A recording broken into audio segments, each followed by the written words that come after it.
Okay, I don't know if I'll leave this particular live stream up. If you watch, well, I guess you will be rehearing this if you hear it later, or if you start it from the beginning. I don't think I'll leave it up, because this isn't one of those that'll be like, oh, it'll be nice to go back and watch just because it's just gonna be a live stream. I'm gonna start off with doing the guild quest though, just while people get in. I also have to hit publish on this video real quick. And then we'll continue from there. Make sure that's going. Guys, I need to live stream more. Not just BBS, like other stuff that I've been really wanting to just play. I've been playing Hades lately. I started it right before the semester ended. A lot of fun. A lot of fun. I wish I could have streamed it, but it's one of those games that has no... I mean, it does have an end, but... It's a roguelike, so it's I wouldn't have an end to the actual stream. Let me make sure both of these pop up on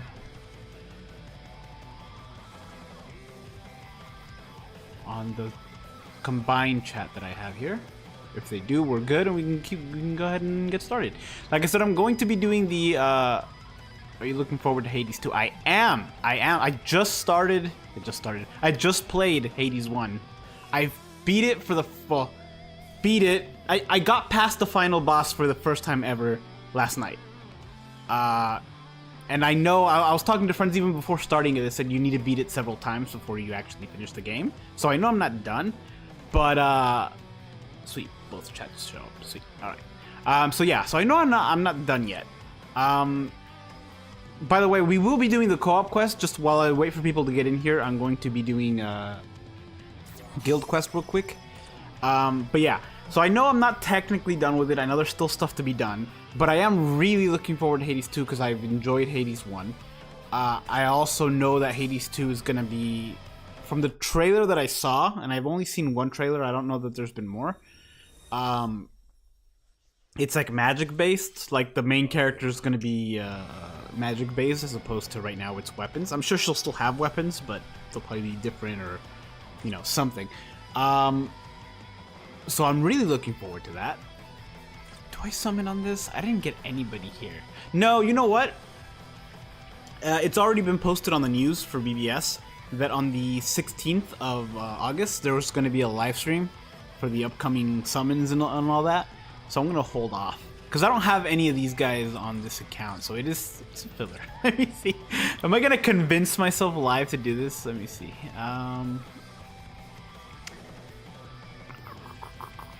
Nah. I have all the filler. I'm pretty sure I have all the filler. Nah. I'll just wait. Because like I said, they said they're going to announce it on the 16th, so I'm looking forward to that. Hi from South Texas. Hi from Central Texas. How goes it? Been watching since Dangai first banner. Wow. Dang, that's been a while. Also, Dangai has been missing for a while. We've had more Mugetsu Ichigos. We've only ever had one Dangai Ichigo. We definitely need more. Okay, so I'm gonna do this real quick while people get in, and then we can do some co-op quests. Because if you don't know, the co-op event, the 10th anniversary co-op live event, ends in 2 days. And if you haven't beaten it 150 times, you're gonna be missing out on this 5-star ticket. I've only got 40 left to do. I should have really live streamed this more, but I just school and then also didn't. But yeah, so if you haven't finished it, or if you just want to join to help, finish this, or to see if you can get some BBS tickets, because there's a very rare chance you get a bunch of BBS tickets. I got a really good pull a few days ago where it was like 10,000 of a certain jewel, which was awesome. Or 1,000 of a certain jewel. It was a really good one. So I'm really looking forward to that. But while we wait, hey Charles, we're talking briefly about Hades 2 because I just beat the final boss from Hades 1 the first time yesterday. Who are we fighting? Quincy's, and it's going to be Ranged. Yeah, ranged.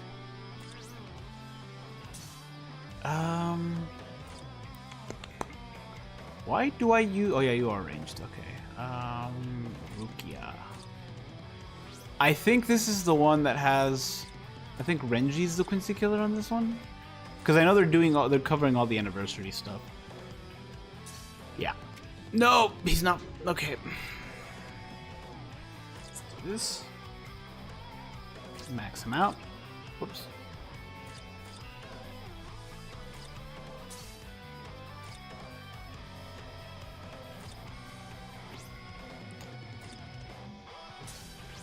That should do it.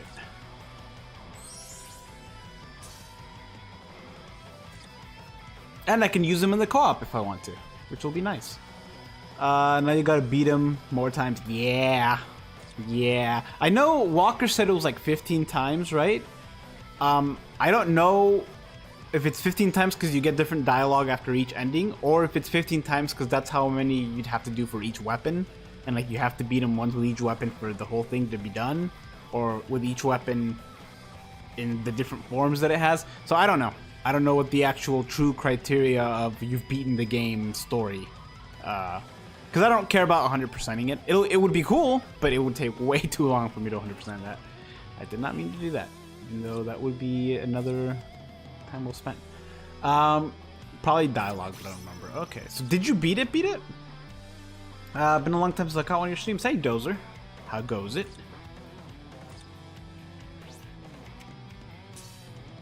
I'm sure I can get something better than these links. I know I have Grammy, but I haven't maxed them out. So maybe not. Ooh. Nah.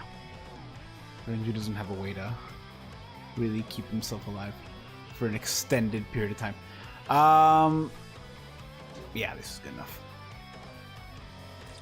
You have good abilities. We'll try with this. We'll see how far we can get. Switch that. I really shouldn't have two power characters here,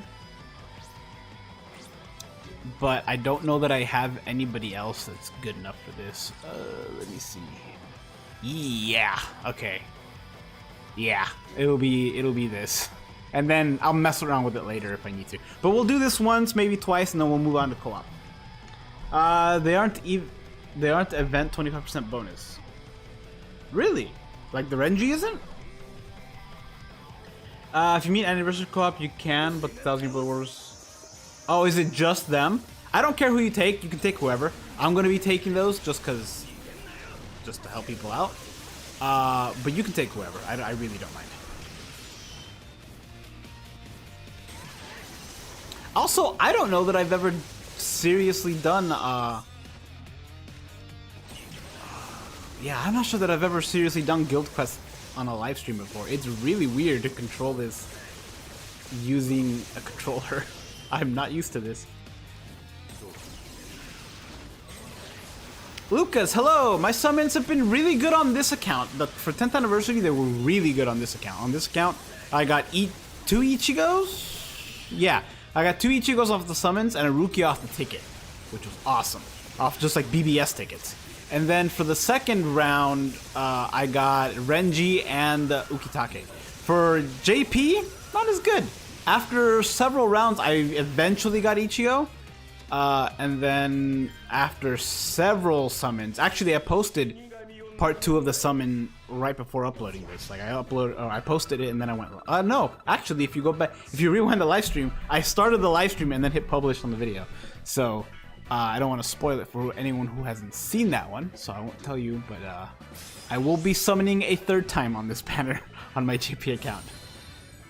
I don't think that's a spoiler because there's reasons that I'm going to be summoning a 3rd time. Okay, so with that out of the way, I could do Nightmare, but that would be wasting a lot of time because I'd really have to go in there and do specific stuff for Nightmare since I'm going to have to...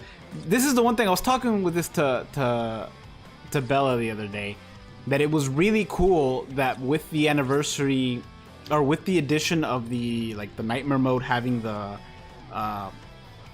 status elements, that it doesn't matter if you're 100% resistant, you can still get affected by them. A cool thing that came out of that it's cool, but it's... Oops, what doing. A cool thing that came out of that, that's both cool and also, like, depending on who you are, you'll hate it. In fact, most people will probably not like it, but I like it. I like the fact that they're like, that it's forcing me to use links, characters as links that are much older, that I would never use as links now because everybody has resistances and, there's much better links to use now, have better stats and whatnot. But I like the fact that now that it's not enough to have 100% resistance, you have to now use a 5-star accessory that makes you further immune, or use a character link that makes you further immune. And I really like that I can start using like character links that I haven't used in a very long time. Like I think I found myself using Momo, Tag Team Momo, I think the other day, just because I needed to. I didn't have whatever resistance she gives. I beat the 2 guild quests easily, and I'm. Oh, PvP. Yeah, I avoid anything with Uryu, because if you don't have Uryu, you're just gone. It was a 3-on-1 I was doing, because I still need to do 10 more. That's the problem. I need to win 10 more. Do you have any idea how difficult that is? Because I've been, over the last few weeks, I've been going up the ranks. And I was like, oh, I'll try this. And then this event dropped that says, hey, you need to win 50. Not participate in 50, win 50. And I'm at the point right now where all the fights I'm up against, everybody has Uryu. It's very rare when they don't. So it's been a struggle. It's been tough. It's not been great. I'll change this to public, and then we'll do this periodically as more people start coming in. But yeah, it's been tough. I still have 10 more to win. I think I finished it on JP. Luckily, I was like 1 step below on JP, so I could still do it. But on this one, it has been a struggle to try to find anything that I can win, which is a problem. And it's not like I have a bad team. I have like a 3 out of 10, 3 out of 5,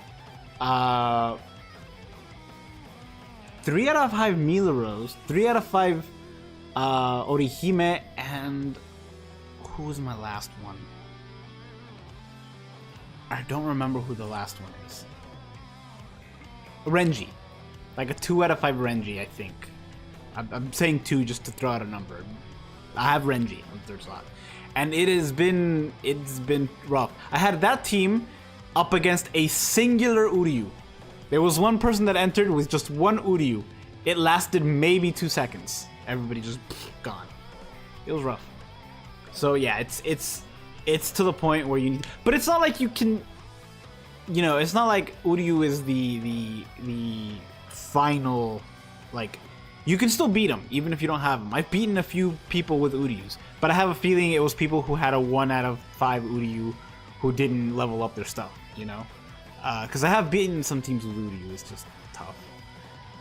I should the same look. I did sweeping both banners in 5 and 6 steps. Nice. Wait, you sweep both banners? Dang. But I needed the luck. I don't have as many orbs as you do. Wow, that is lucky. I would have liked that they turned off, if they had turned guild quest to force you to run either accessories, resistances, links, but 200. I don't think it's money grabbing in the sense of like we're doing this because we want more money. I think it's more like everything has it. It's like it's the Incredibles thing, right? When everyone's super, no one will be.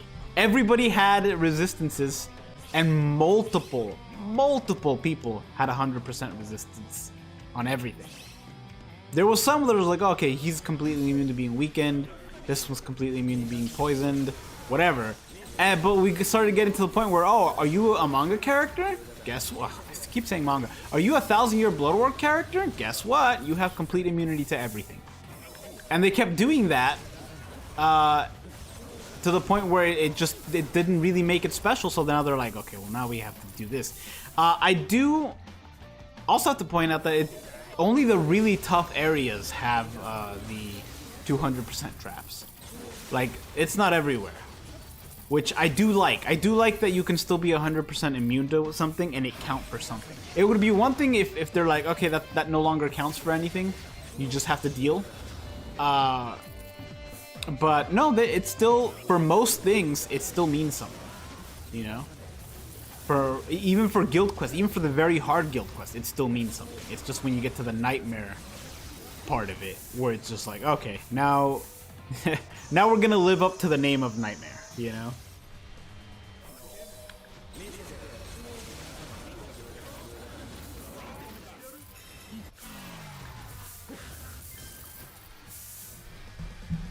But that's just my opinion. I'm sure I'm in the minority for a lot of this stuff, especially the whole having to use older links.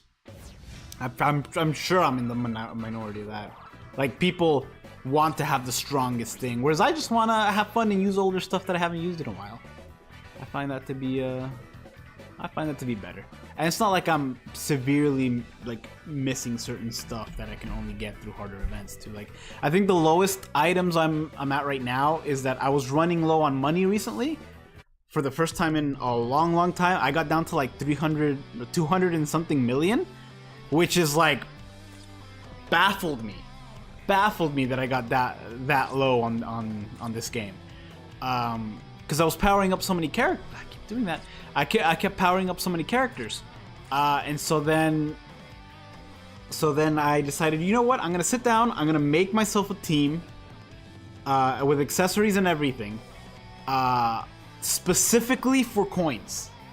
I'm just gonna do that, and then when I have time, which I haven't gotten the time to do that yet because the anniversary events have left me low on tickets for a while. But yeah, I was like, I'm going to go ahead and... Nice. I'm going to go ahead and build a team specifically for that. And then when I have time, I'm going to grind coin events. And then I'm just going to do that for like a day or two. And then I'll have all the coins I could ever need. And so I did that. I made a team specifically built to get coins. And before I knew it, I was up to like 800 million again. I was like, oh, that's pretty good. I had to stop again because of the... anniversary events and stuff. Like, I didn't want to waste all of my soul tickets and then not have enough to complete the point events and stuff like that, so I stopped. But I fully plan on taking like a day or two and just blasting through my tickets and just getting coins, because I started running really low before I knew it, and I know it's gonna happen again. And I know for JP, I was up to like 2 billion, and then I don't know when it happened. But last I checked, I was like at 1.2 million. So I'm still 1.2 billion. Yeah, it got cut in half basically. And so I was like, oh, okay, I needed to start doing the same there, or start slowing down on how fast I power up a character. But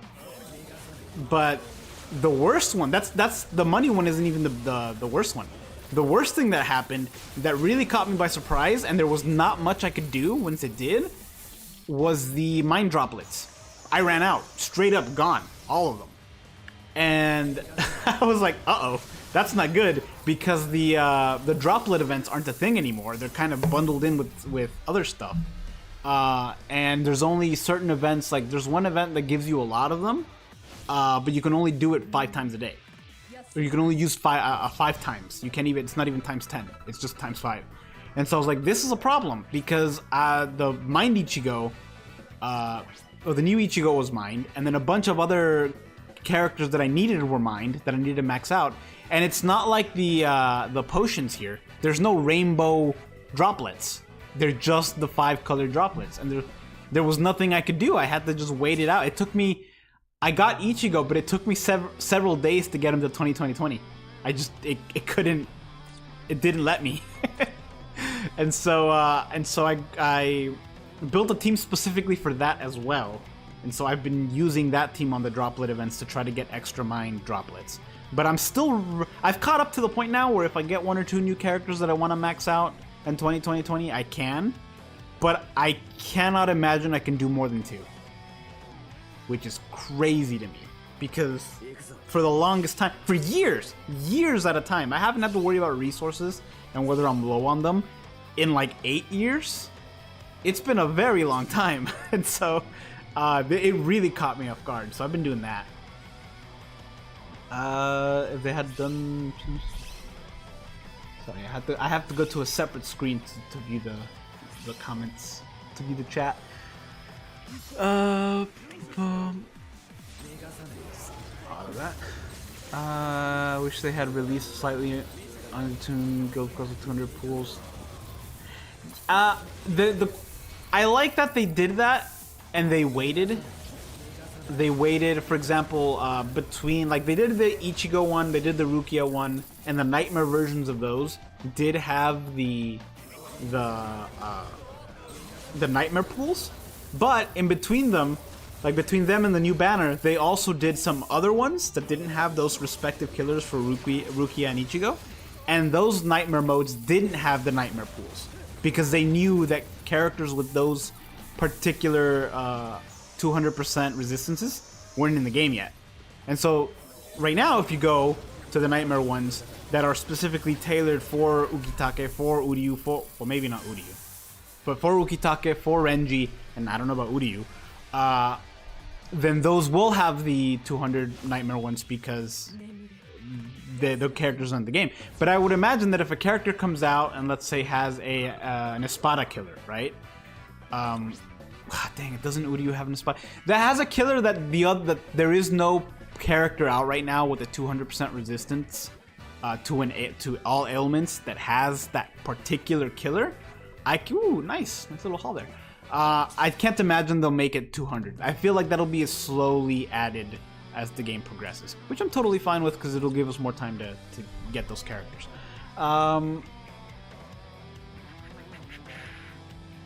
Shikayachiru. Yeah, it is kind of crazy that they didn't give her Frenzy when she got resurrected. Granted, they didn't give a lot of those characters. Like, they didn't give Byakuya Frenzy, which was crazy to me. They didn't give a lot of character stuff that they needed to. When they resurrected Camp for Your Own World Nell, the first one, the Beyond Resurrection, they didn't give her Flurry. They're just like, yeah, we'll give you a better attack. Yeah, we'll increase your attack and stuff. But you don't get Flurry, which is a real bummer because she really needed it.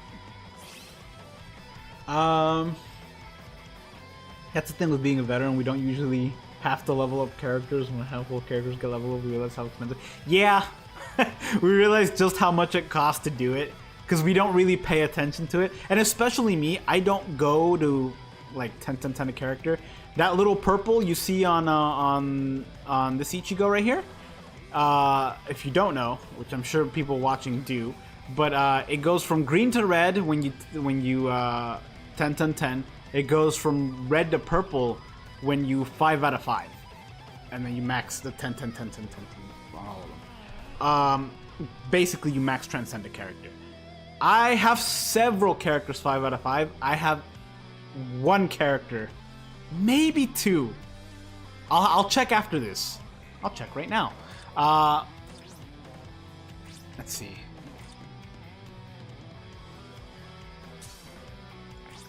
Actually, I know what you are. You are melee, and you have a hollow killer. You have a hollow killer. You're not a hollow. Nope. I have exactly one character that is max transcended, and that would be Yoroichi. I thought maybe I had the she has an Rancor killer? Yeah. Exactly one character that's max transcended. It's Halloween Yoroichi, the original Halloween Yoroichi, and that's it.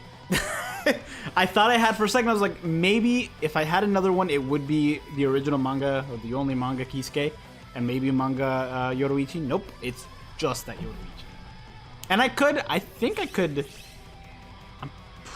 Could I max transcend that Kisuke? I might be able to max transcend that Kisuke. I have to check.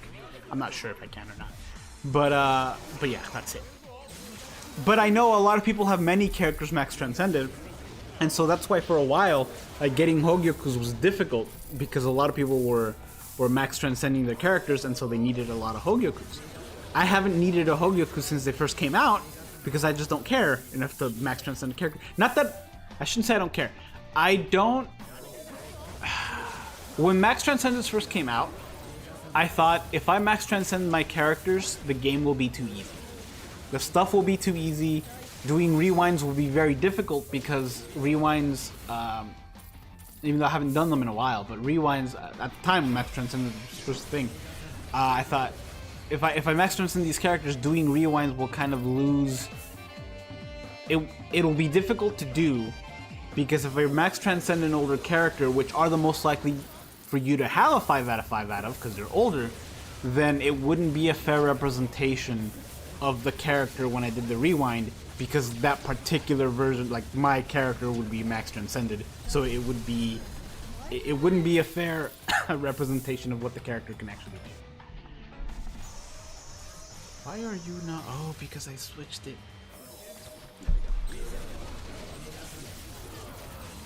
And so that's why I didn't Max Transcend the character, although, you know, that long ago. Now I don't Max Transcend them, even though now it would be a totally good idea to do it, because of resources. Because of resources and because of the characters themselves.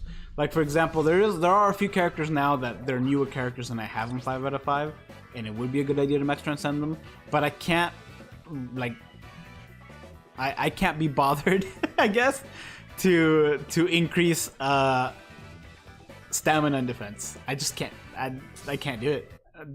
There's just no point. I mean, there is a point. I just can't be bothered. It's like 5 million coins to do each, right? And then all those resources, and I'm like, maybe I don't need to.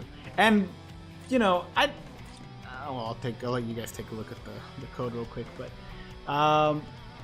Hogyoku Drought was playing of the year. Yeah, I missed the Hogyoku Drought completely. I heard about it from other people. Everybody was talking about, oh, we just need more Hogyokus. Yes, like we got a lot of Hogyokus. I remember doing Livestream when people were really excited when we got like the huge Hogyoku drops. And I was like, yeah, we got it, good.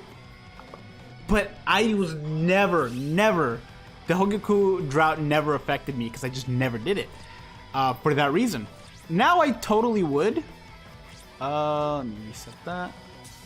But like, out of the characters here that are easy to get 5 out of 5 from, I guess Ichigo and Rukia would be some of them, just because they're Ichigo, Rukia, and Aizen would be the easiest, and I guess Kon because they're premium characters. But like a lot of these characters are either 1000-year Blood War characters. Like these are my newest ones that I've 6-starred. A lot of them are either 1000-year Blood War characters or they're seasonal characters, and they're a lot harder to get 5 out of 5 out. So I don't know. It's just interesting to see how the game has progressed, and I'm glad that I missed the drought.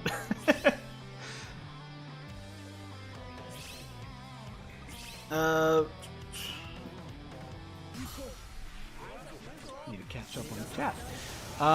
We're at a point in the game that +2 frenzy and 80% SP boost is normal. Anything lower is I love that you just put the little poop emoji. And I love that it came up on, because I'm using Restream to combine both the chats. And it shows up as a little poop emoji. And plus 300% SP boost are good ones we should be able to present. We're not going to see Frenzy at 3 and 100% as SP boost again for a while. We might see Frenzy at 2 and 100 SP boost. We might see... Actually, we have seen Frenzy at 3 and 80% boost with these newer characters. But the 3 and 100% is going to be a little rare. Especially since what we might end up seeing is 80% SP boost and a 40% SP boost as a link. We've seen that before with some characters. The Power Masaki has that.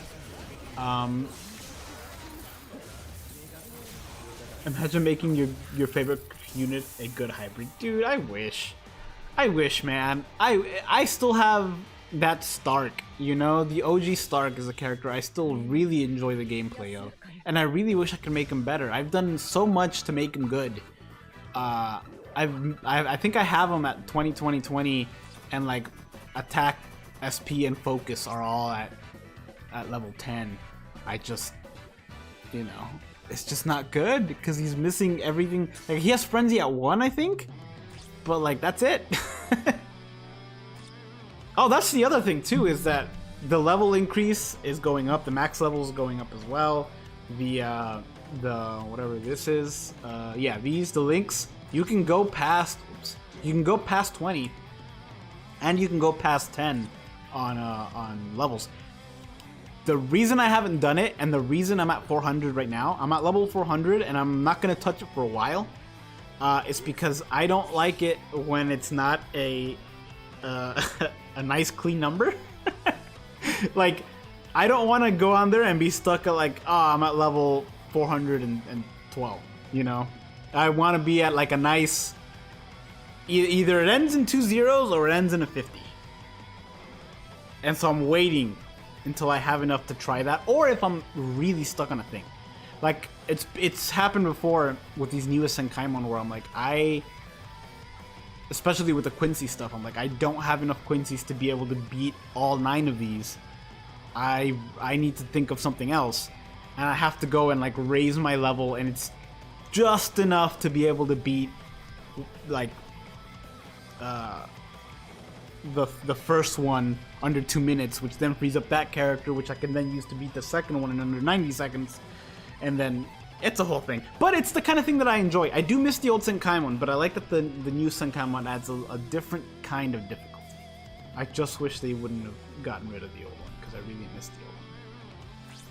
I also miss the rewards the old one added. I also think that that might be part of the reason why I wasn't running out of stuff in a while. I wasn't running out of coins and droplets, because I don't even remember how much they gave me.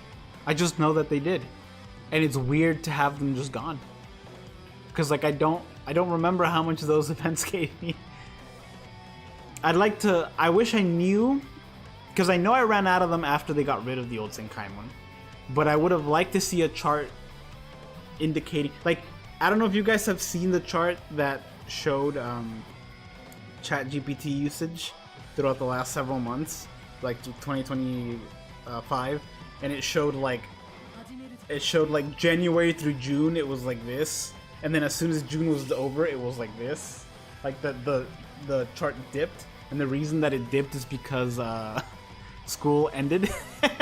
Like the summer semester or the spring semester ended, so ChatGPT got a huge drop in usage because it was all just students.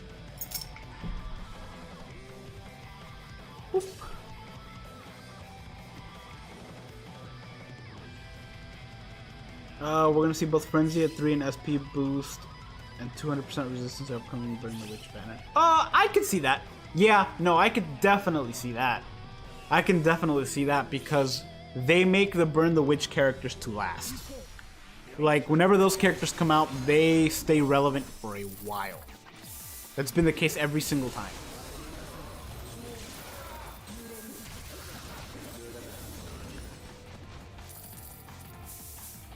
Like, they stay good for a good chunk of time. I have a problem. Okay, that's annoying. I have a problem. It's a very dumb problem to have. I have to now use my button to auto because I switched my controller layout because of certain strong attacks in Skyrim. I'm not gonna get into it. I forget I said anything. It's just such a ridiculous problem to have. Anyway, back to games. Like I said, I've been really wanting to stream more games and different games and stuff. It's kind of hard, and I've talked about this before. It's hard to want to sit down and stream or like edit a video when my work has me sitting in a computer in front of a computer for 8 hours, and then usually right now school's out for like 2 more weeks, but whenever it's not, which is most of the year, it's immediately stop working in front of a computer for 8 hours and go and do whatever homework I need to do, which is just sitting in front of a computer for more hours. And it's hard to like get off of that and not want to go outside, or just, you know, even if I do sit down and play a game, not do it in front of 2 big monitors, you know, just have a handheld something. That's nice. My Switch has been seeing a lot of play. Just because, or like a phone, just because like I don't want to, I just don't want to have, you know. But next semester I only have 3 classes, and hopefully it'll be the last 3 classes. After that, I'm done. Which I cannot tell you how excited I am for it. 2 of those classes are going to be, I'm not going to say easy because I'm going to jinx it, but I've heard that they're not terrible. They're not, they're just mostly, there's one that's like a little bit of coding and a lot of writing. There's another one that's just writing. And then there's the third one, which I am terrified of because of the professor who does it. But at least there'll only be 3 classes as opposed to previous semesters where I've done 4 and even 5 on one occasion. And I'm super excited to be done. But because a lot of those are writing, and writing is less than like coding and like searching for how to find, you know, how to make something work. It's more just, I can do writing, especially from what I've heard that it's gonna be. It's just sitting down, listening to the book, which that's what I'm gonna do. I'm not gonna read it because it'll just be more screen time. I'm just gonna sit down, put the text in a text-to-speech thing, lay my head down while I listen to the chapter, and then write about the chapter. Totally fine. Totally. That's my kind of homework. That's the kind of homework that I not enjoy doing, but that I just don't mind doing. I don't want a PC because of that. I'm still on my PS5 while my friends are all moving on to the PC Master Race. Listen, sooner or later, it's interesting the way you said that. Your friends are moving on to PC Master. I've never been a console wars person. Never been a console wars person. For me, it's like, oh, Halo's on the Xbox and my friends and I all play Halo. I'm gonna get an Xbox. Oh, Spider-Man came out. It's on the PlayStation 4. I really want to play that game and I really want to play all these other exclusives. I'm gonna save up, get a PS4, buy one secondhand, whatever, play that. I'm not a get this, it's better kind of person. Same thing with like the Switch. Oh, Pokemon and like Legend of Zelda and all these other games that are like Smash Brothers are only available on Nintendo, so I guess I'm gonna get a Switch. I'm totally dependent on what I prefer. Like, how should I put this? It completely depends on how I prefer to play on that day. You know what I mean? Like, or depending on the game. Like Hades, for example. I'm playing that on the Switch. I can't imagine playing that on PC. Or wanting to play that on PC. But because it's the kind of thing that I'll grab it, play for 30 minutes, set it down, pick it up 15 minutes later, attempt it again. You know, it's that kind of thing for me. I would not be able to do that on PC. Same thing with like a game like Spider-Man, for example. I can't do that on handheld. Even though you can't play it on handheld unless you have like a Steam Deck. I wouldn't want to do that. I'd want to do that on a bigger screen. So like there's big screen games for me, and then there's handheld screen games for me. There's games that I don't care where I play them. I just want to play them. And there's also games that it just depends on, like for example, there's a lot of games that I'll get, but I'll only ever get them on the PC, not because, you know, PC Master Race or whatever. It's more because Steam has sales. And I like to save money, and that's the only reason. I think I got Hades on sale as well. But like, it just depends on if I feel like it's a handheld game, if it's on sale, yada yada yada. There is a Fairy Tail roguelike game, Fairy Tail Dungeons, that came out that I really hope it comes out on handheld, because I'd much rather play that on the Switch than on the PC. You know? And it's only on PC right now, and it's really annoying. But there are some things you can do on the PC that you can't on other games, like modding. For example, I can't imagine myself, even though I played Skyrim for the first time on an Xbox, I can't imagine playing it on anything other than a PC from now on because of the mods. But there's also certain games like, what was it? Was it Starfield? One of the Bethesda games, or there was one really big game that came out recently. I'm not sure if it was that or not. But there was like a lot of problems that PC people were having that just weren't an issue on consoles. So it just depends. It just depends, honestly. Setting aside the fact that my PS5, I don't know what that currency is. The good PC is at least 8,010. Wow. yeah, no, that's the other thing is expensive. How expensive something can be. Like, PCs are getting cheaper as time goes on, obviously, but like, for newer games that could run on the PS5, you still need a beefy PC, especially because it's like future-proofing stuff. It's, you know. Hey, Ahmad. Hey, Molly. Molly? Is it Molly? Carry you? Yeah, no problem. Take whoever. Skyrim, PS, Fallout 4 have mods on console. They do. They do have mods on console now. It's not the same. I mean, it is and it's not. They have mods on console now, but like I think recently I heard there was a specific mod that PC has had, I think Wormstooth, that is now finally coming to Skyrim on console. But it's been on the PC for like 8 years now, or something crazy like that. Like, it doesn't have the amount of mods. Like, for example, how can I show this? Well, I'm not. Nah, I have to adjust OBS. I was gonna show you. Look up Novus 6, just quickly. Novus 6 on YouTube. Do a quick Novus 6 gameplay, and just see how ridiculous Skyrim is now. I'm doing moves out of straight up Elden Ring, and that's not an exaggeration. They put all the Ashes of War into Skyrim. Like, you can, what did I do? Yeah, I discovered something that I've had, like I was playing last week or earlier this week.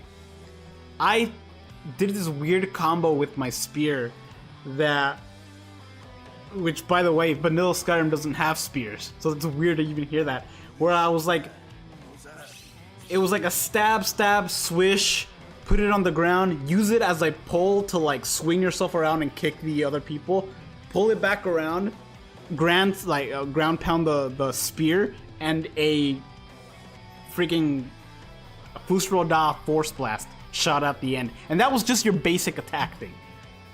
You know, it's crazy. And then there was like a strong attack thing that if I held it in a certain direction, I threw the spear and then Mjolnired it back to my hand. And that was just one weapon type and one stance of the weapon types, because each weapon has 4 different stances you can use now, and each one has a different animation and different looking attacks based off of what you do.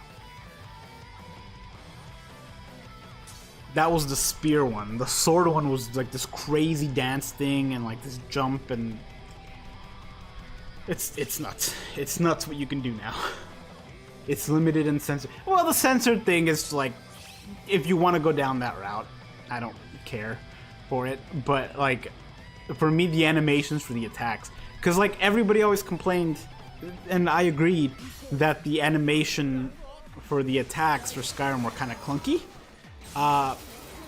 And they were. I was more of a mage person. Like, I always played like a spell sword. I had swords, but like I was also a mage. I really like the magic, and so any mod that adds magic, like additional magic or like additional magic stuff, is really cool to me. And it definitely does. Like, I'm shooting meteors and have like super enchanted items that make it so that I can make it toward a magic build is super viable, because you can just shoot electrified fireballs and just like dodge. By the way, you can dodge. I know that's not a thing in the... I'm gonna do this real quick just in case I die. There we go. Dodging alone adds so much gameplay. Like, it's so good just to be able to dodge.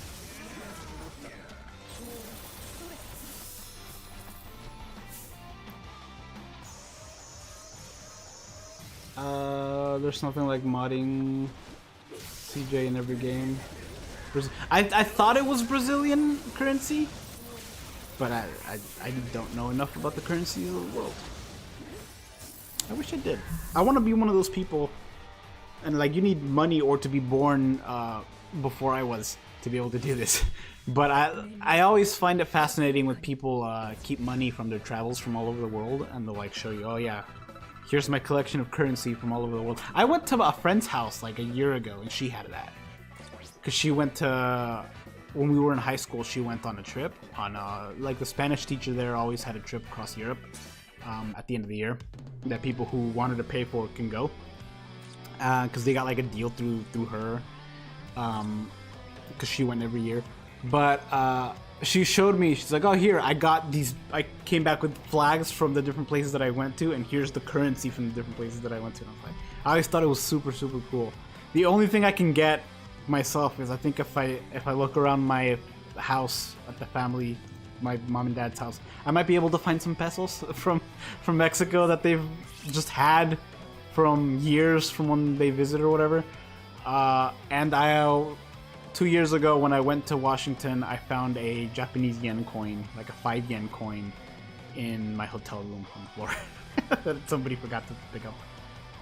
That's it. And I have a quarter. I can see a penny from here. But I want to be one of those people that like goes around the world and like can get money from different places and just have it, just to look at it, you know, just to see. It's been a while since I got lucky on BBS. I got all 3 units in 5 steps. No anniversary characters though. Don't feel too bad for the anniversary characters because they are premium characters. You can get them at just whenever out of BBS tickets. Sooner or later, you will. I got that Rukia from BBS tickets, so sooner or later you get them. Honestly, the fact that you got the all 3 and 5 is crazy. It's really good, really good. And you know, if there was ever a banner, it'd be the ones that are limited like that one, and the Burn the Witch one that's coming. I assume we all assume, just because I feel like everybody. I don't know who data mined that or what. I feel like it's only a matter. It's been a while since we had a Burn the Witch thing. I don't know if it's been confirmed. I know that they did a live stream for a week from now. That they're gonna have the announcement or whatever, but it is exciting.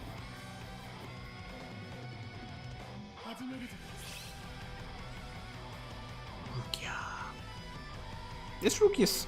Is this Rukia? She is not. No, she's not. Okay. I was trying to see if she's technically a, because I know there's some seasonal characters that are considered 1000-Year Blood War characters, like the newest swimsuit characters and the Christmas characters, I believe. There's some characters that are technically just considered 1000-Year Blood War characters.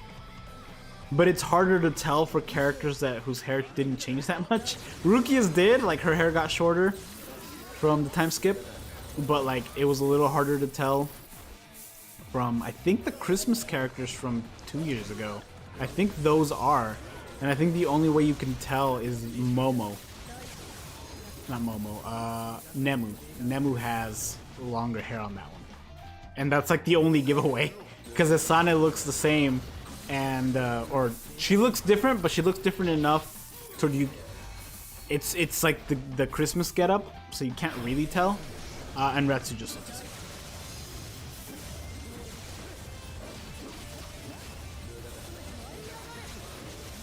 Ooh, this is a proper. Are we doing the right? Are we doing the right event? These were different. Are we doing the right? That was not an extra room that I was used to seeing. Are we doing is this the right event or is this the other one? Because there's like another one that you can only do 10 a day or something like that. I've been asking Kea for a limited character filter for a while. We really need one. Limited character filter. What do you mean? The latest 2 Burn the Witch have been seasonal. Yeah, it's kind of hard to do another one because it's not another like non-seasonal one, because it's been a few years since the anime and the book, and there doesn't seem to be any follow-up coming at all. So like, you know, I guess you can make them and just be like, hey, collaboration, do this again. And they can. It just, I don't know, it doesn't feel like they will. Ooh, of course. Of course, I am super low on mine droplets. Take a look at the droplet drops. I am so low on mine droplets, and they gave me over 1,000 of all of them. Except mine. That's funny. 1,000-year blood war, camp for your own world, and Christmas, etc. What about it? Oh, for the filters. I see.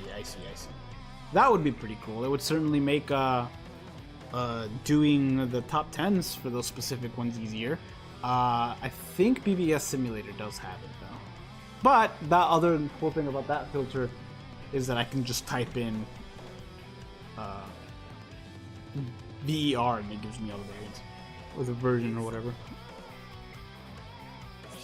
But typically when it's like seasonal stuff, or like Camp for Your Own World, and it tells me all the versions. But if it's seasonal stuff, I only have to look through the last like 2 or 3 years of seasonal stuff to get the best. Because anything past that is just too old. Oh,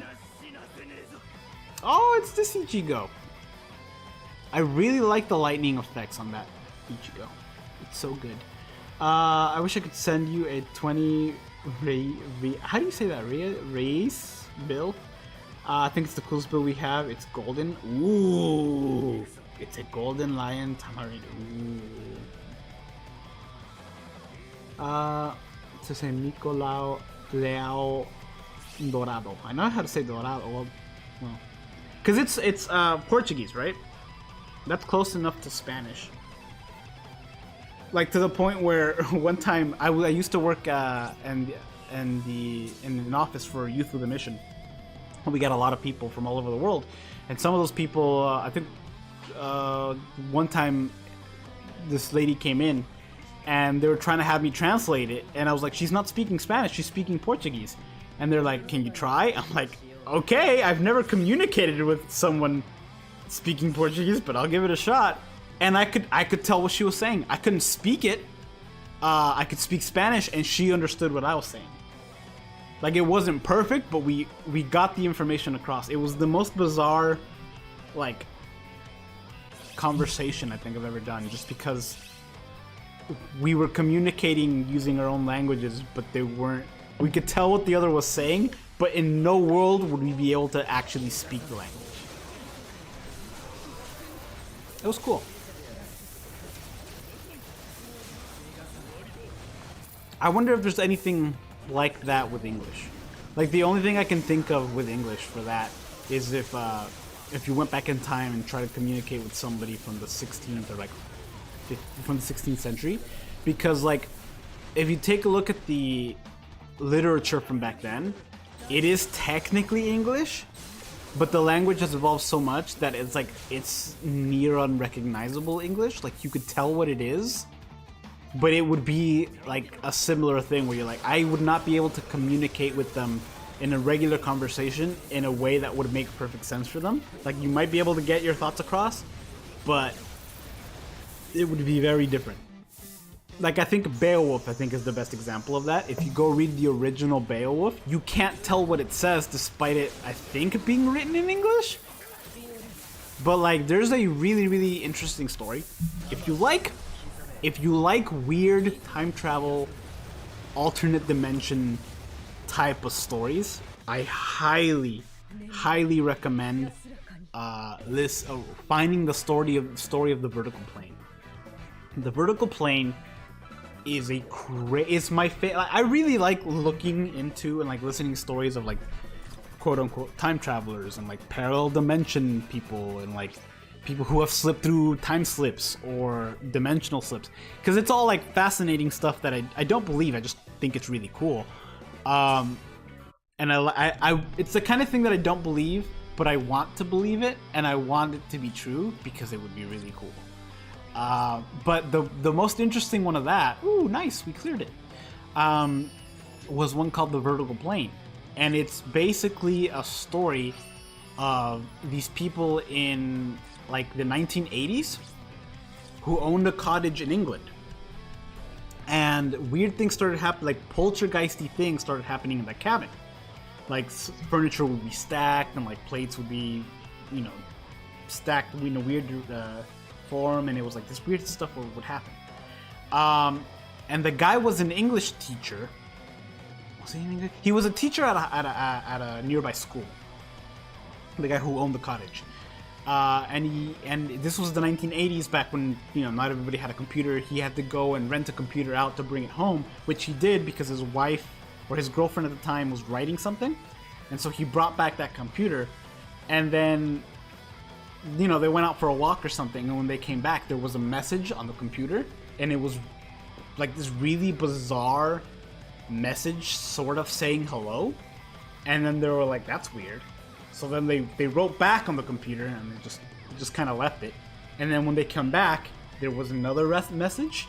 Anyway, the story ends up being they start communicating with somebody from the 16th century who used to live in that cottage, because this was England, everything's old, who used to live in that cottage like 400 years ago. And they start talking to each other back and forth, and he's saying that he's communicating by audibly speaking to like a box of lights, which the guy who's telling the story says, oh, he must mean a computer, because box of lights, you know, that's what somebody from that time would think it is. And I'm not gonna go through the whole story. It's a fascinating story.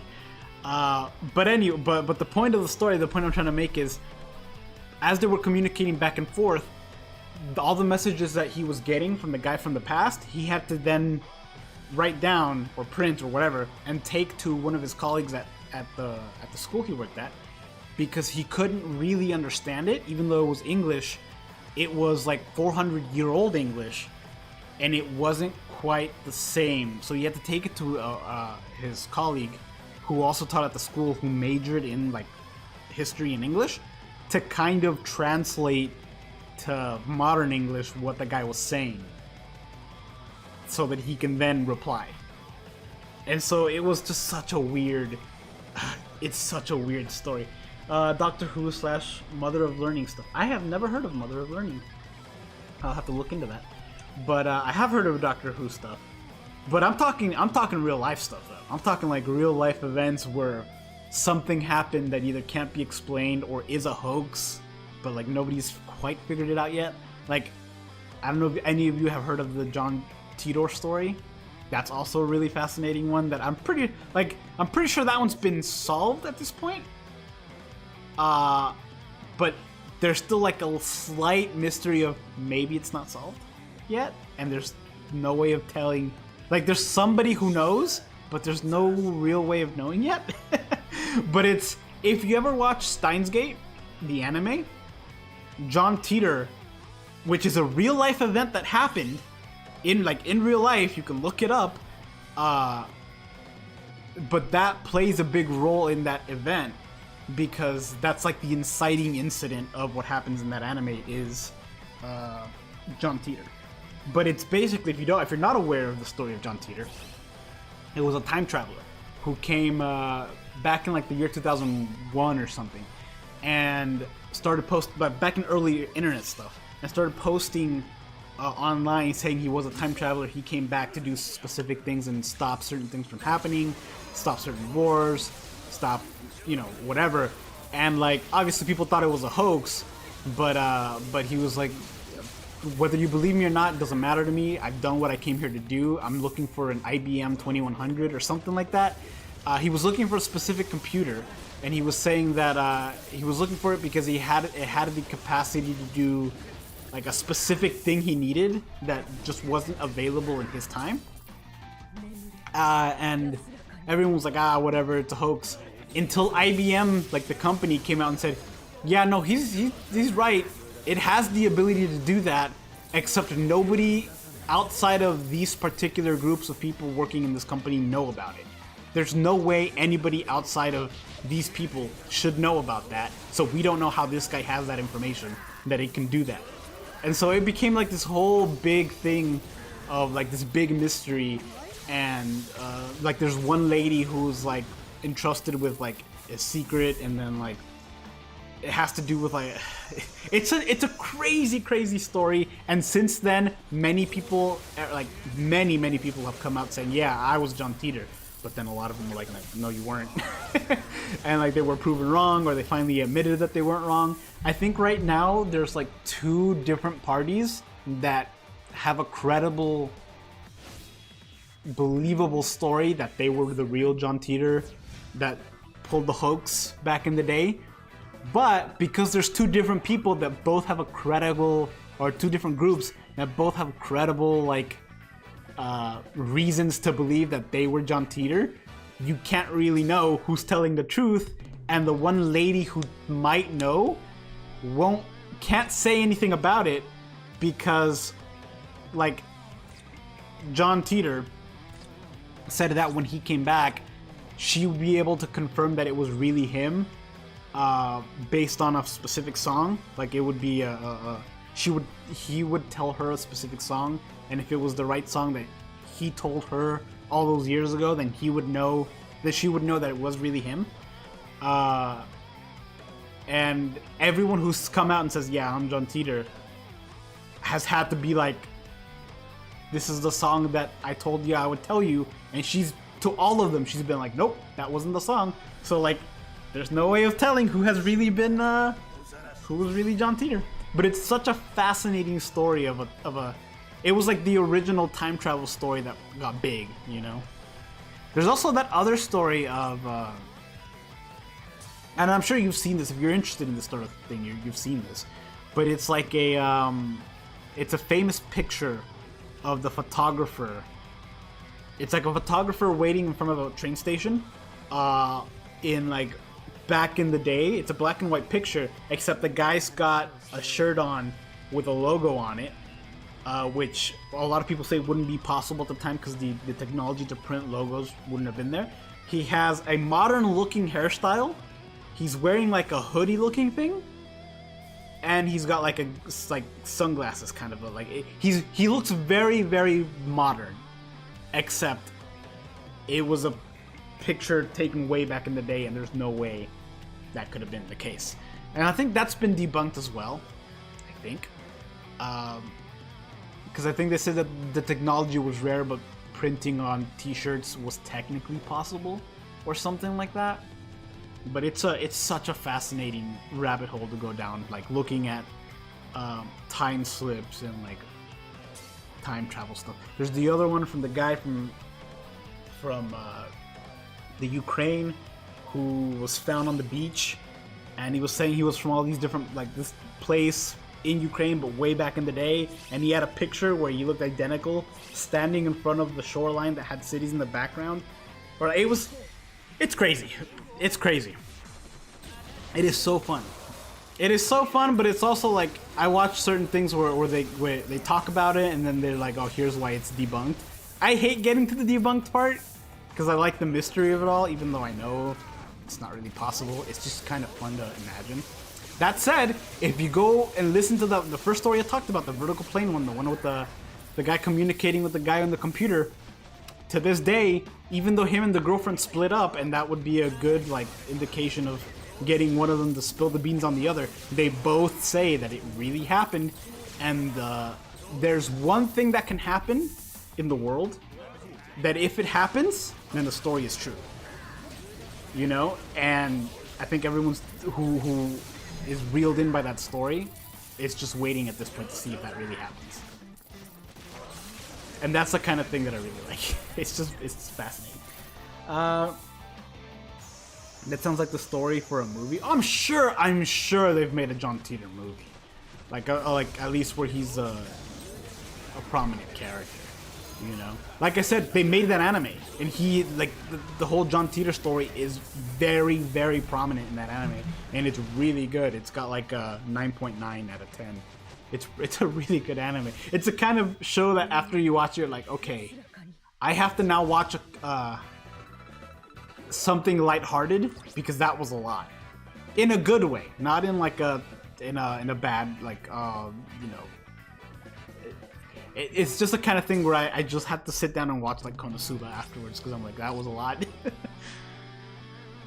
Number one Zanpakuto creator is Puffer Jack in the Soul Society. Wait, it shouldn't be possible. Mystery? Mysterious? I have a lot of questions about the whole Zanpakuto creator thing. Like, it doesn't really make sense once you stop and think about it. Because he creates all Zanpakuto, right? But, like, how? Because isn't it born from, like, the soul of the person? So it doesn't really make sense. I'll have to reread the book. I have all the books. I should just reread them and see if it makes sense then. Soul Society isn't a time period. They have everything the world living. They do. It just feels like a timepiece because of the different. Well, one, they're using swords and they don't have spirit guns. But two, it just like everything in the Soul Society is kind of themed after old-time Japan. So that, you know. But you're right. Like they have phones. They straight up have phones. Cell phones. Like, it doesn't make sense. But that's fantasy for you.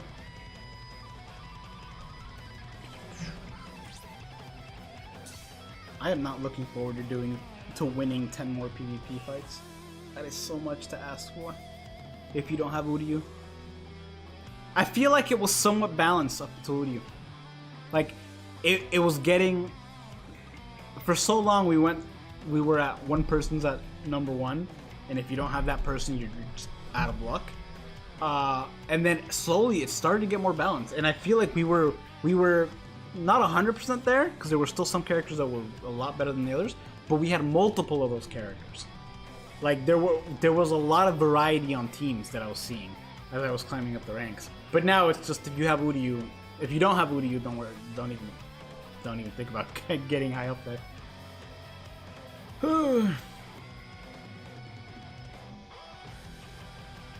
There's a lot of stuff in Bleach though that I have questions that I wish I knew how it worked.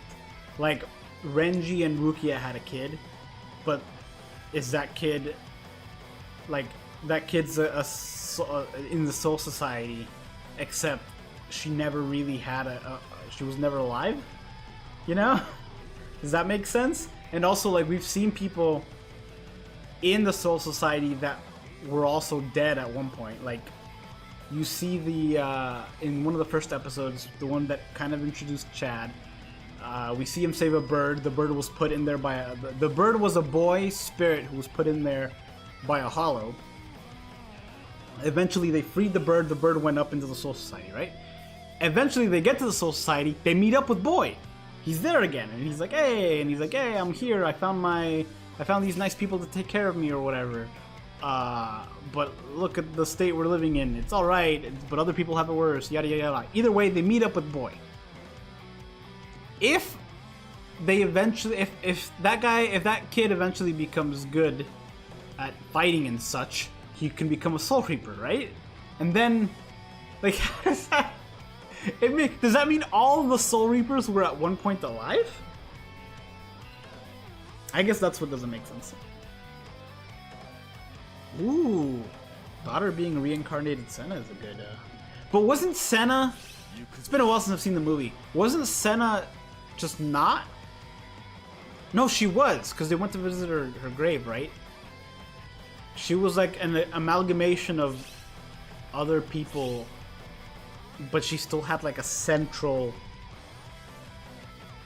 personality that was one of the people. I don't remember how it went. It's been a while.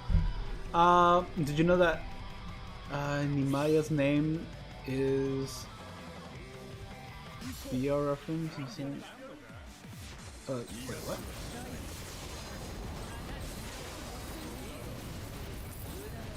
Ooh, I did not know that. That's pretty cool.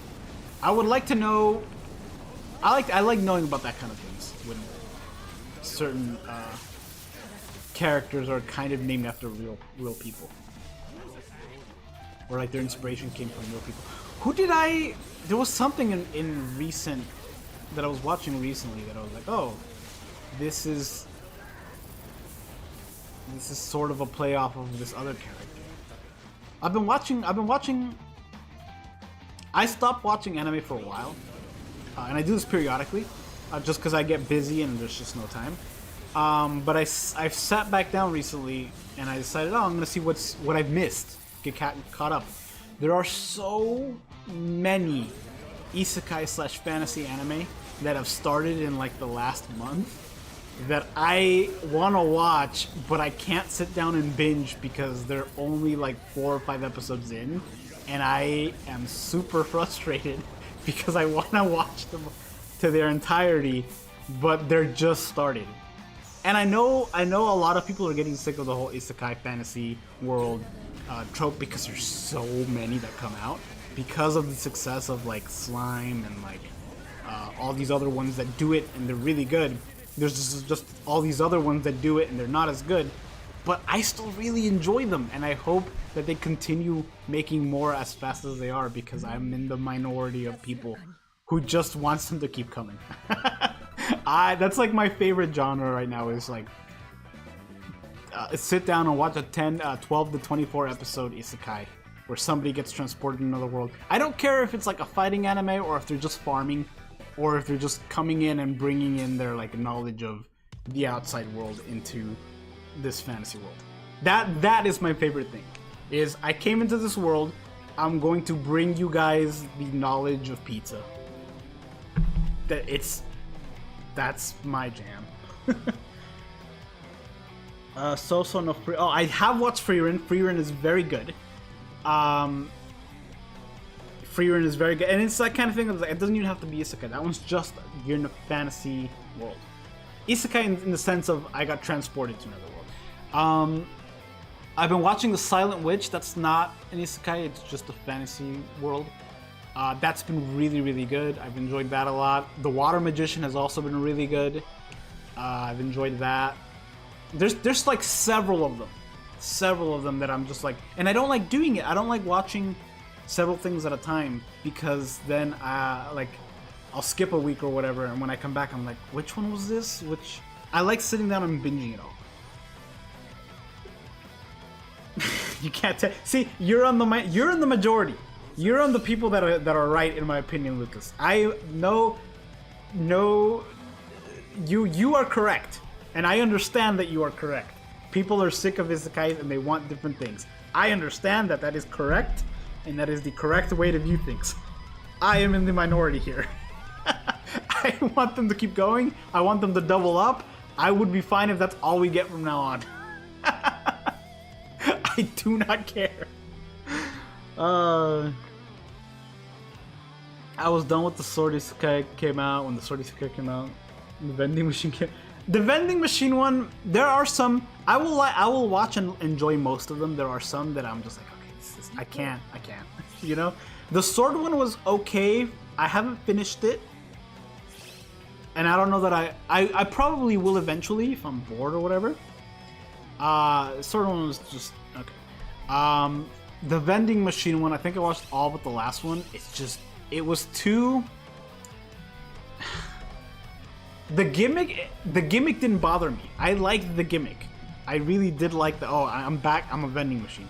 It was just too wholesome, in my opinion. Like, it could have benefited from a bit more PG-13ness, if that makes sense. It was too... It sounds weird to say too wholesome. It was just like... I don't know. It was like... It would have been better had it been tailored to a slightly older audience. And not even like, they'll make this like ReZero, gory or whatever. Just, split the difference. I think it would have been good. Same thing with, what was another one that I watched? There was an isekai where this guy showed up in another world and all of his abilities were bad except his drop ability was like S tier and all of his drops were really OP. That's another one where it was like, if you tailored it to a slightly more like older audience, that it would have benefited from that, in my opinion. But they're also getting a lot from source materials and stuff like that, so like there's not much you can do. Overlord is good. I haven't finished it. I still have only seen the first season, but I liked it. So Winfrey, I am enjoying. Too Tame, that's a good yes. Yes, that is the perfect way to describe it. You are absolutely right. But yeah, no, it is, and I'm enjoying it. Like, I know that I'm in the minority, and it's like the kind of thing where, you know how when something gets really big and you're like, I'm sick of seeing this everywhere, and I have this a lot, you guys. I have this so much for other things. I will never download TikTok because they annoyed me so much with the ads that I vowed to never get it, and I've never gotten it. And it's like a lot of stuff that I'm like, I'm so sick of seeing this because it's everywhere, and I'm sick of hearing it. I'm sick of hearing about it. It happens with people too. Like, it happens with like famous people that I see them everywhere, and the people hype them up so much, and I'm like, I don't care about this person, and I actively dislike them more because I keep hearing about them. And I'm in the other side of that in this issue. I know that I'm wrong. I know that there should be less isekai, and there needs to be, you know, give more opportunity to other story types and stuff like that. I just enjoy them. I enjoy people like going to another world and just like, I'm gonna explore this place. And I don't care if they're OP, I don't care if they have no powers, I don't care if the idea is just I'm gonna bring stuff from my world to this one. It's just fun. Like, there was one of my favorites, and I'm surprised it was one of my favorites just because I had never, like, it had been around for a while, and I just never watched it because it never appeared on like my page on Crunchyroll or anything. It just like, it completely skipped my radar. And eventually I found it, and I was like, oh, this came out a while ago. Why haven't I seen this? It was like, I'm gonna raise 80,000 gold to... Let me look it up. I don't remember the name of it.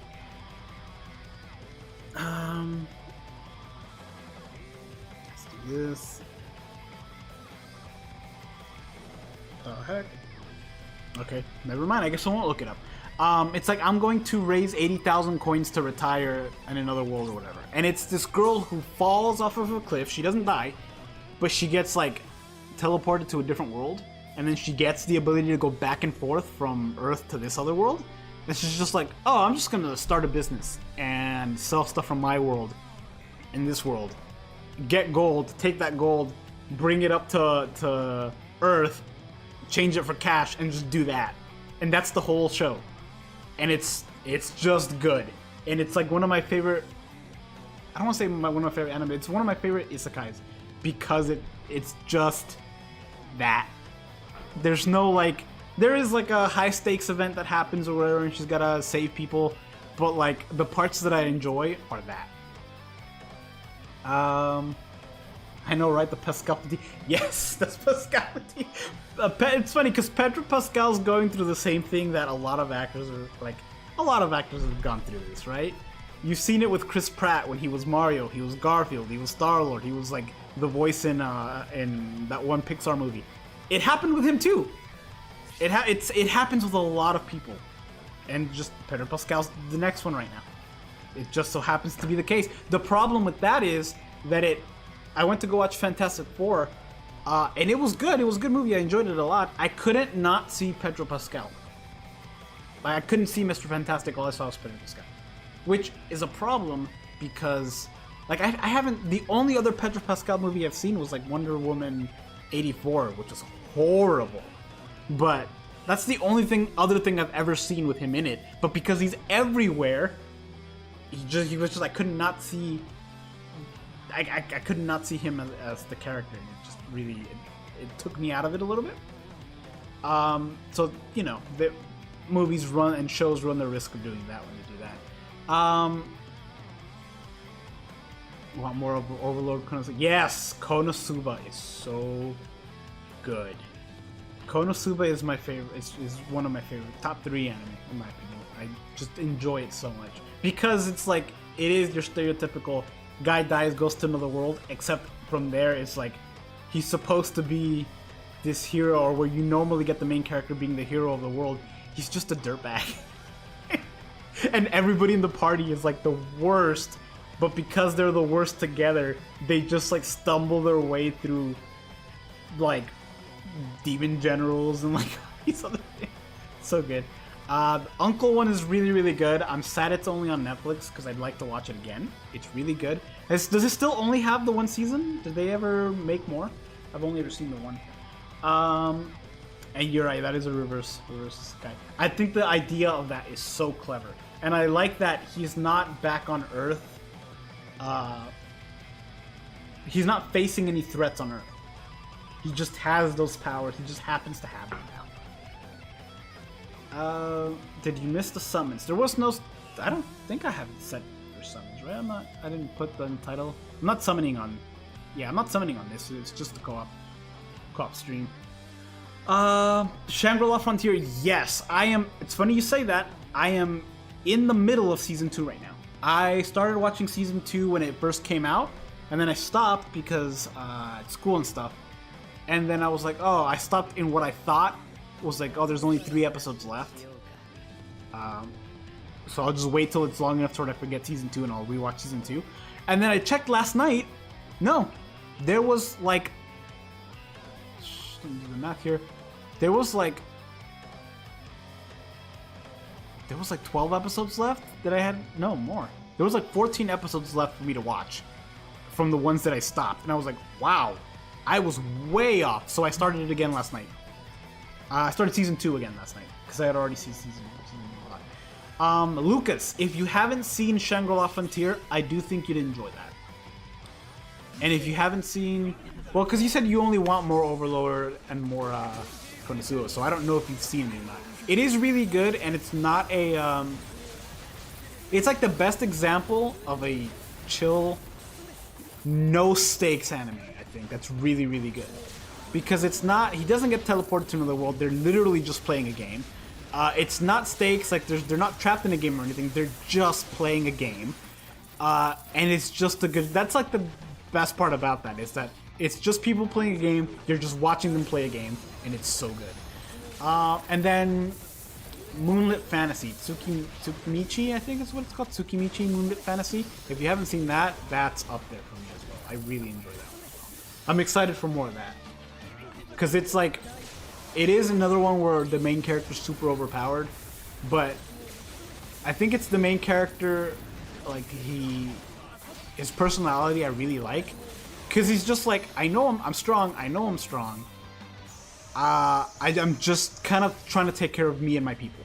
That's it. Me and the people I like. And he's not like, he's not an edgy, overpowered guy. He's just a regular overpowered guy. Like, his personality isn't edgy overpowered, it's just regular overpowered. Elden Ring. Shangri-La Frontier is all about fighting bosses. I wouldn't say it's all about that, but it is, like, there is a lot of... Actually, technically, yeah, it is. They have to get through the 7 Colossi, but, like, that's not, like, everyone's focus on the game. They're just playing the game. I think it's really well done. I think they captured something where it's just like, you want to watch something where you're not tense, you're not like freaking out that a character might die, you're not like, you know, there's no stress in watching it if you're one of those people that stresses out when watching shows. You're just watching people play a game that are really good at it. Like, they're really good at video games, and now they're in this world where nobody really knows them, but they've kind of gotten fame because they're so good. They're so good / good things happen to them. We'll do one more and then we'll run into those. Because my voice is getting tired and I was hoping to go walking today, although it is starting to get a little late. So maybe I'll skip the walk. But I am getting hungry. Yeah, no real life consequences. Like, the biggest consequence there could possibly be in that show is that there's a girl that likes the main character and you're kind of just rooting for her. And, like, the biggest consequences there might possibly be is that she embarrasses herself in a way that you feel it. But, like, that doesn't really happen.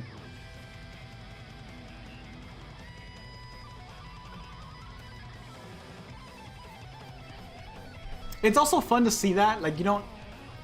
For a lot of other shows, it's always the main character has a crush on somebody else, and that's kind of like the B story, and you're like, oh, okay, yeah, I hope you end up together, because I guess you're the main character and I'm supposed to like you. But in this one, it's like, no, it's this other side character who's one of the main characters, but she's not the main character, who likes the main character, and you're just kind of rooting for her because she's awkward.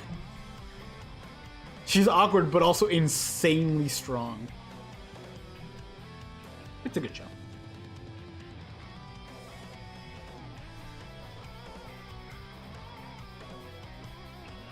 What else about watching? It was that. It was I got picked up by an S rank party. That one's okay. I feel like it could be a little bit better. It's okay so far. No. No. I guess it meant nothing. Sweet.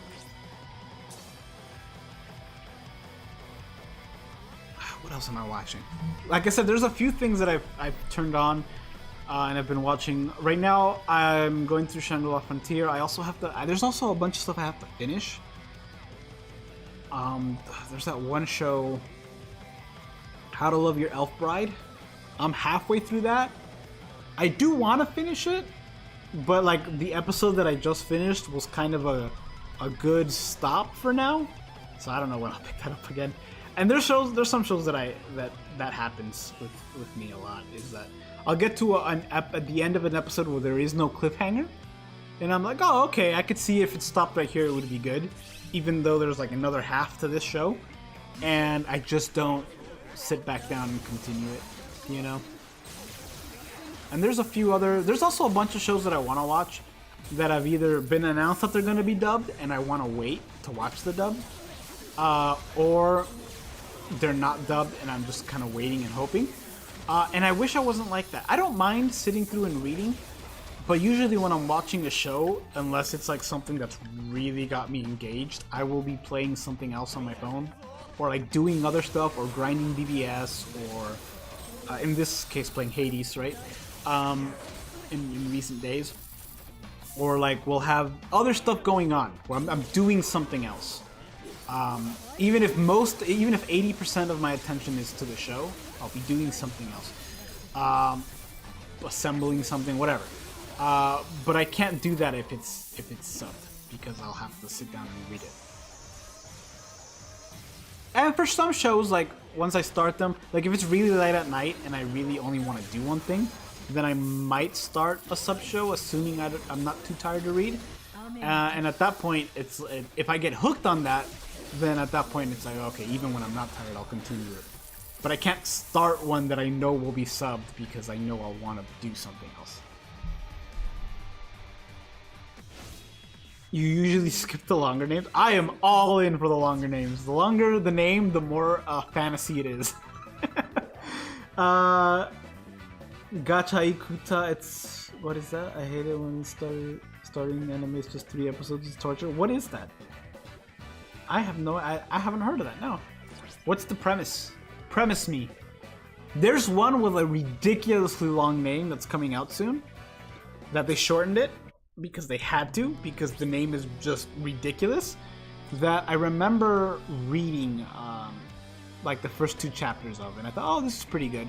The art style was a bit and it's hard for me to like sit down and really read something like to its completion, because I'll get through several chapters, but then I'll do something else and I'll stop for a few days, and then by the time I come back I'll forget.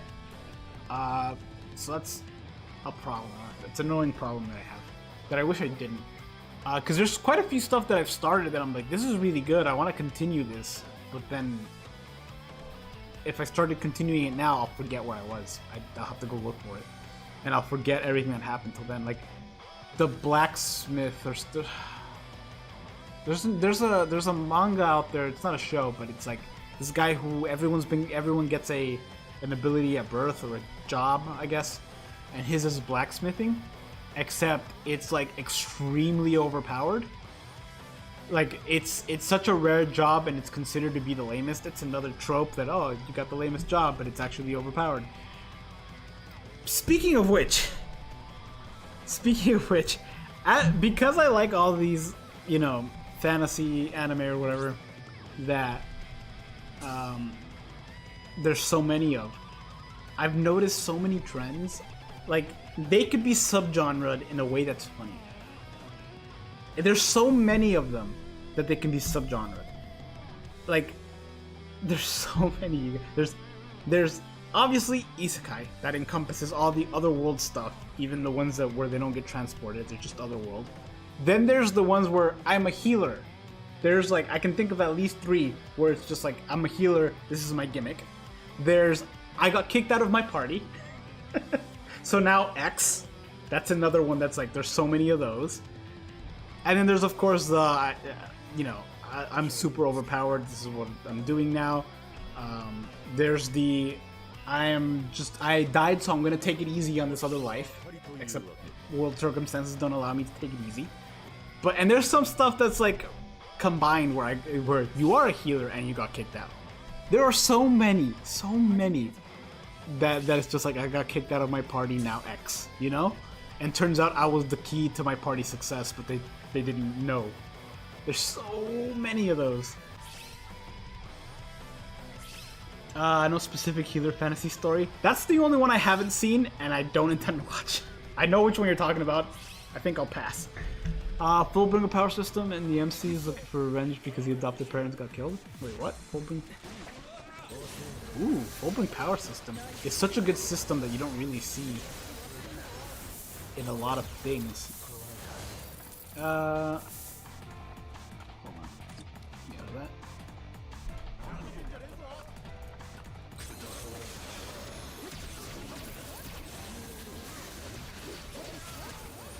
I hate that they stopped the MC from killing the organ traffickers. Are you talking about the one he's talking about? It's a guy with trash power and a world of trash monsters and other trash power people. It's nice. Huh. I've never heard of this. Has no social skills but has 300% effort. So it's really... Ooh. I do like that. I do like when the main character has no social skills, but in a funny way. Like the Silent Magician is a very good example of that. She has 0 people skills, but it's because she's shy, not because she's like rude. Or, you know, there's 2 directions that can go. The wrong way to use healing magic. I yet to watch this one. That's a good one. That's a really good one. I enjoyed that one a lot. I'm waiting for the next. That's a good one to watch. The wrong way to use healing magic. It's funny because it's like, it's a guy that gets teleported to another world because he was in the wrong place at the wrong time. Like, he was hanging out with 2 really popular students they weren't his friends. They were just like, he just so happened to be walking with them, and they were the chosen ones. But because he was standing right next to them, he got caught up in the circle, and now he's in this other world. And he was supposed to, like, the other 2 got like super, like, they're the hero class, so they got the hero abilities, and like they got your stereotypical, you know, RPG fantasy abilities, and he got healing powers. Or he got healing magic, and it's good. It's a good show. It's a good show because he's not supposed to be there. That's another one. That's another one that I've seen multiples of. I got brought here, and everybody. That's another trope that you've seen in multiples. I got isekai'd with a bunch of other people, except everybody else got broken abilities, and I'm here by myself, kind of a thing. There's one that. The cooking one, I don't remember what it's called. I just remember that the guy, what is it? It's one where the guy gets isekai'd and he has an online shopping ability. But now there's 2 of those. There's one that recently came out with that I haven't watched only because I read it all already. I read all of that like a year ago. But there's 2 different shows out where the guy gets isekai'd, and everybody that gets isekai'd with him, they have actual abilities, and he has online shopping, which he then just uses to better his life in the place that he's in. And that's the kind of stuff that I like. I don't care if they're fighting, just give me people that are just using their earth smarts in a fantasy world. We don't talk about healers anime. Well, there's a few healers anime. The wrong way to use healing magic is the best one, I think, that I've seen so far. There's like the healing in the boonies or whatever. There's a guy who's like underground healer, and he kind of lives out in like the run-down, abandoned, poor part of town, and he just heals people. That's his whole thing. Is like he's just a better healer than anyone else, and he uses it to help the poor people, like the less fortunate. There's another one where I didn't like that one as much, just because it falls in the same realm, I think, as the vending machine and the what's the other one? The guy who has S tier drops. In that it could have been less, it could have been more actiony, it could have been more scaled to a older audience, but it's like a guy who gets isekai and he's just a really good healer, and he goes to the dungeons and just does that, like just dungeon crawls. It's a good show. It's just like it could have benefited from being more better.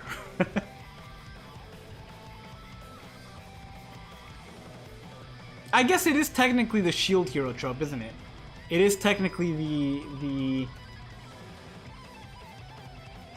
well, which trope? Because that one has a few. His trope is technically the healing trope, in my opinion, where healers are looked down upon. Because he's not technically the healer, but he's like, out of the 4 heroes that get some, he's like the support one.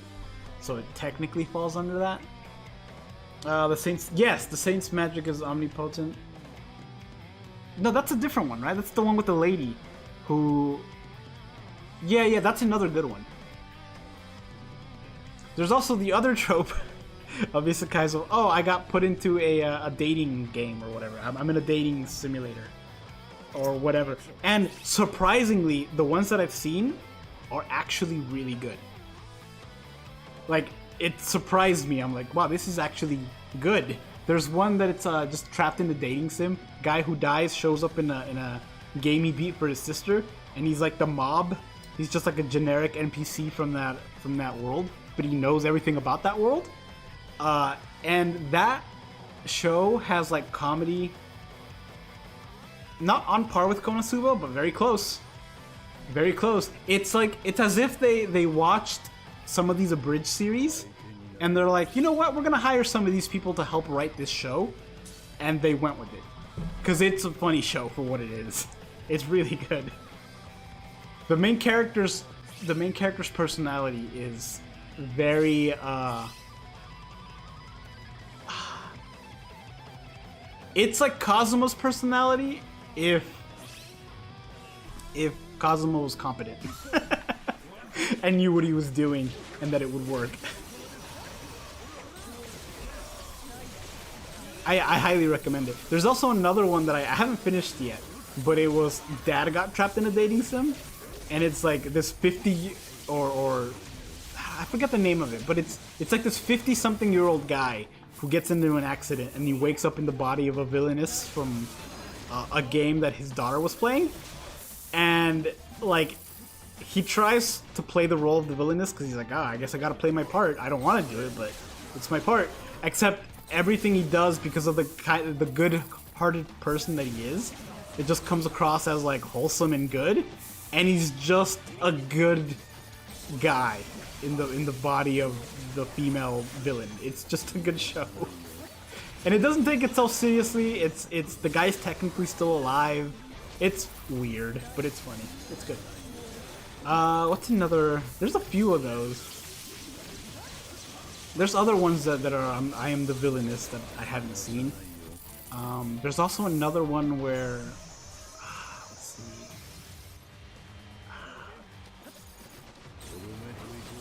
I forget the. Oh yeah, there's another one where it's like this girl who her life becomes like a dating. Like she gets visited by like a powerful entity who takes away her pet and her chocolate until she could find love or something like that. I don't remember the name of it. I know it's on Netflix, but I don't remember the name of it. But it's a ridiculous premise.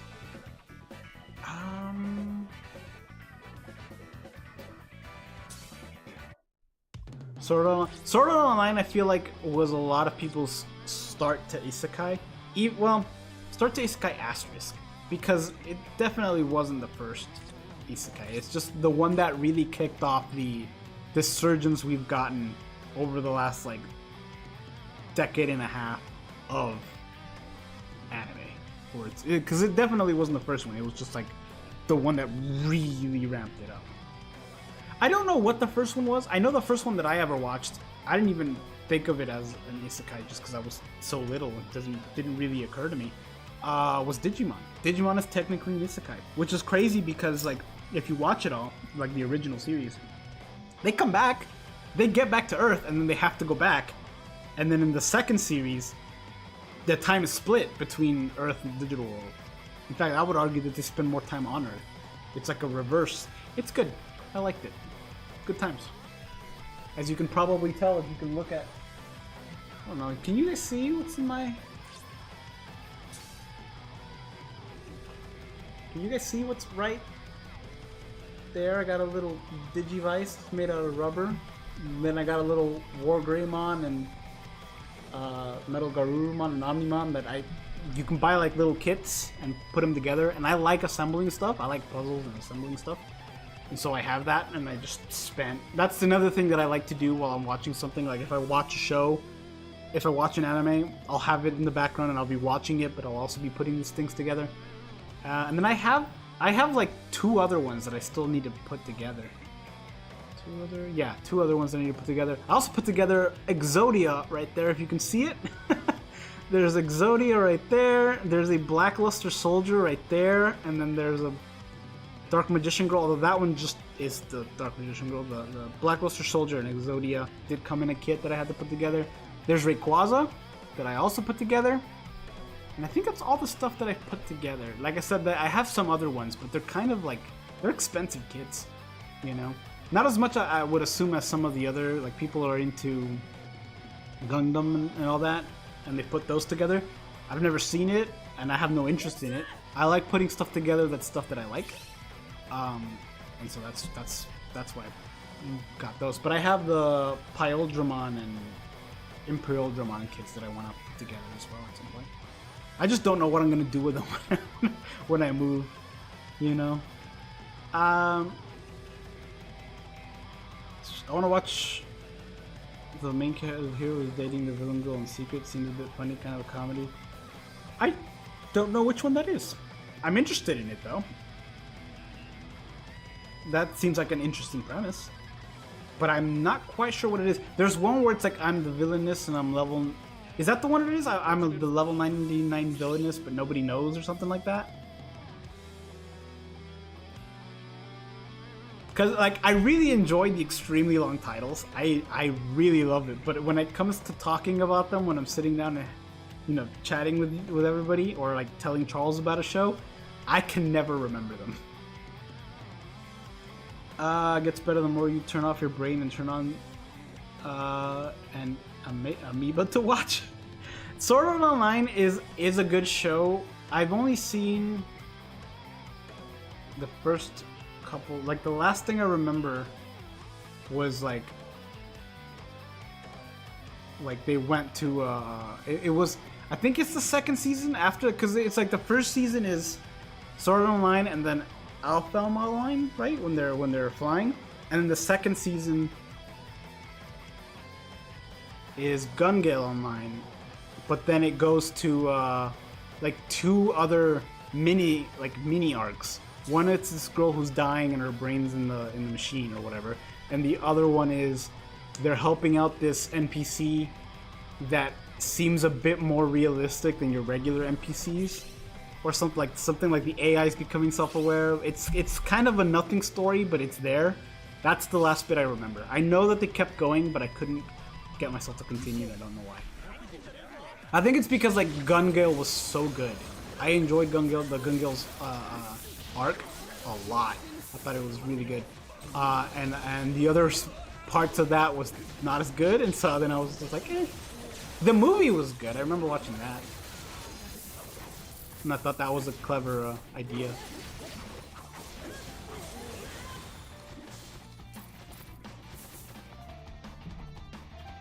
There was one about dating the Demon Lord.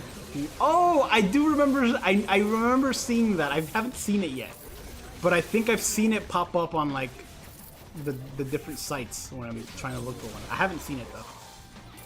Is that good? Do you remember enjoying it?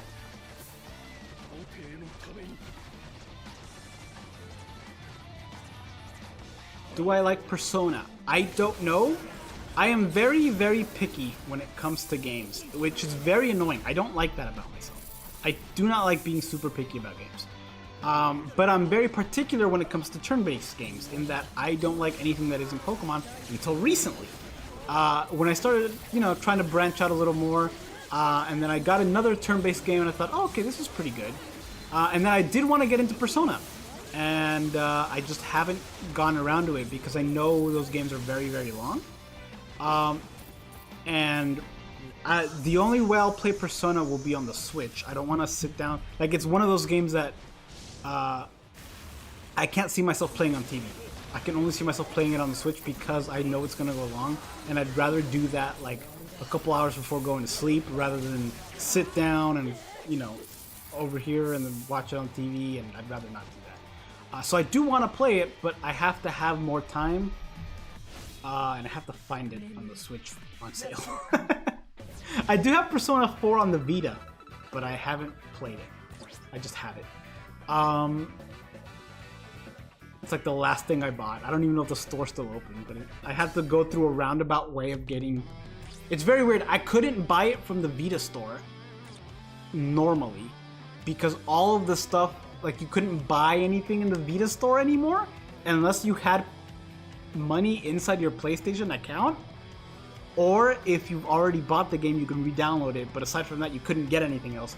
And it wouldn't let me purchase anything on the Vita. It wouldn't let me purchase the currency I needed on the Vita. I had to buy a PSN money card from Amazon, put those points onto an account, and then be able to buy. Like, I couldn't just buy the game. I had to go a really roundabout way to doing it, and then I bought it, and then I just didn't have time to play it after getting it. I started it, I played like 30 minutes, and then I set it down, and then I think I moved, and that killed the momentum. And then I think they announced they're remaking it or something like that, and it's gonna come out on the Switch, and I don't want to buy it again, but if I'm gonna play it, I'd rather play it on the Switch. Anyway, all that to say, it is on my radar. I do want to play it. I just I need to have time to be able to, like, sit down and enjoy it, and I cannot do that while I'm still studying in school. Luckily, I only have one semester left, and after that, I'll have a lot more time on my hands. Hopefully. We'll see. Actually, technically, hopefully, I won't have more time on my hands if all goes according to plan. But if it doesn't go according to plan, then I will have more time on my hands. I didn't watch it, but the trailer was kind of comedic. Okay, I'll have to look at it. Alfheim, then Alicization. I know what you meant because I know what the next one is. I don't know, the premise of that one seemed a little sad to me when I read up on it, and that's kept me from watching it, honestly. That's what's been keeping me from watching more of SAOs, because I know the premise is kind of depressing, and I just don't feel like being depressed.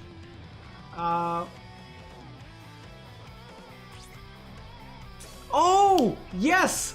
Yes, it's Love After World Domination. Yeah, Love After World Domination is what you're talking about, Lucas. I do remember that. I started watching it. I haven't finished it. It's one of those that I watched up until it was, and then I decided I'm going to wait for this to finish so I can just binge it, and I just never got around to it. But I have seen, like, the first 5 episodes. Yes, it's a very funny premise. It's just the Red Ranger falls in love with their version of, like, Rita or Repulsa or whatever her name was.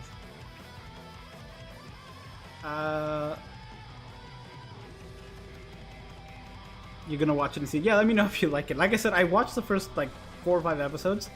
Yeah, I was enjoying it. I haven't finished it and I want to.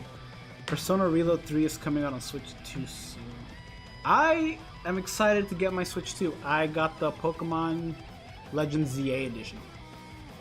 And so I'm waiting for that to come out. I think it's in, like, October. And that's when they'll mail it. I'm nervous just because I really wanted to go and get it in person. I don't like buying something that expensive and having it shipped to my house. My apartment. Unless it's something, like, big and bulky and really inconvenient to steal, because it's inconvenient to steal. Like a piece of furniture or whatever, but I don't like it.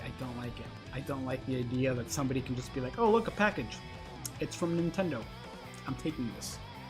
I don't like it.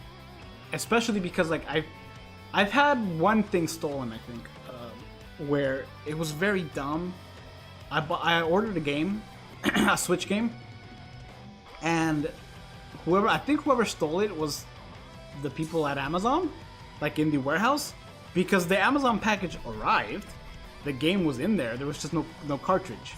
And like somebody cut it with a knife, took it, and then it was in the, like, there was no sign of the actual package itself being tampered with. It's just whoever put it in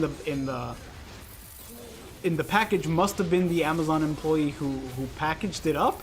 But like at that point, what's the point of sending it out? You know, like, what's the point of wasting time and wasting like package resources, and like, if you just like steal the game and then put the empty box in the thing and then ship it out, what's the point of that? I got a refund and then I bought the game again, but still, that was annoying. That was dumb. Alicization is said, yeah, see, that's the thing that I'm like, I don't feel like being sad. And even if the story eventually there's another season and that kind of makes it happy again, I just can't be bothered to wait. I heard rumors that they were remaking Persona 4, yeah. Who knows if it's true? I have no idea. They did remake Persona 3, right? And so I heard rumors that they were remaking Persona 4. If they are, who knows when it'll come out. I really don't feel like buying it again. Like I said, I bought it once already and I don't want to spend money on it again. But yeah, that's what I've heard.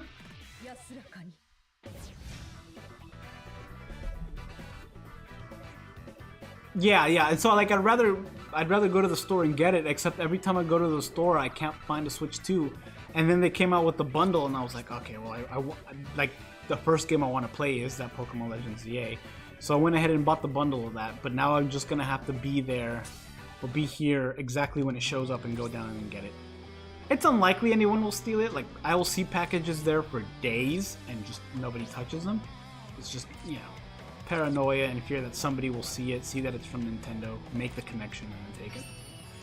But I'll be here when it arrives. I'll just walk down there and get it. I usually keep good track of that stuff anyway. Alright, this might be the last one, just because it is getting late. I also stopped exactly at that part because it just felt like too much. Yeah, like I don't feel like being sad when I watch something. You know, the world's already bleak as it is. If you were living in certain areas or if you've got, you know, certain things going on, I just want to sit down and watch something enjoyable. That's why I really enjoy Shangri-La Frontier. It's because it's all just good vibes. And I hate using that word. I hate using that word. But it's the best way I can describe it. It's just people hanging out in a game that looks like a fun digital world to be in and play around in. Like, I can definitely see myself, if that game existed and you can actually do that, I could see myself doing, coming up with all sorts of ideas to make a real world living in a game like that, if that makes sense. Like, go around the world, be an information broker, and actually sell things online for that game, if that makes sense. Like, that I would find a way to make a living using that game if that was real life, because that was like my kind of world that I would want to live in. Gun Gale was peak. Gun Gale was peak. I agree. Charles keeps telling me to watch the Gun Gale spin-off one. Apparently that one's also really good. I do want to watch that. Do you know about the Asuna movies? I've seen one movie where she played a big role in it, but I don't know if there's more. If there are, I haven't seen it.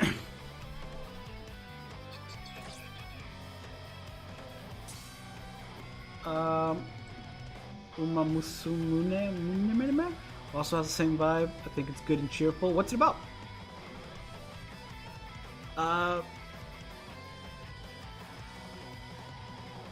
I don't know what it is. I love watching sad anime. See, I just can't. I can't.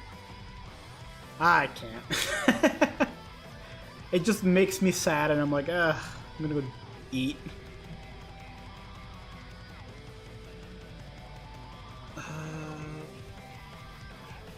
horse racing anime girls sounds like cringe, but hey, listen, man. I watched the one with the vending machine. Don't worry about cringe. I don't care. It's like I'll watch that if it's good.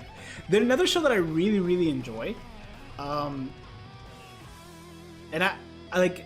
It's weird because like I normally my kind of thing is like, oh, fantasy, oh, superpower, whatever. You know, that's the kind of thing I enjoy. But I do enjoy a good slice of life, and one of my favorite ones is a show called Defrag. If you've ever seen it, it's just like it's just a show about a quote unquote delinquent high schooler who kind of gets forced into being a part of the gaming club at his school, and everybody else in that club is insane. They're all women, but they're all insane in their own unique way. They're crazy in a funny way, in a funny and wholesome way. It's a very funny show. It's a very funny show. I highly recommend Defrag if you haven't seen it.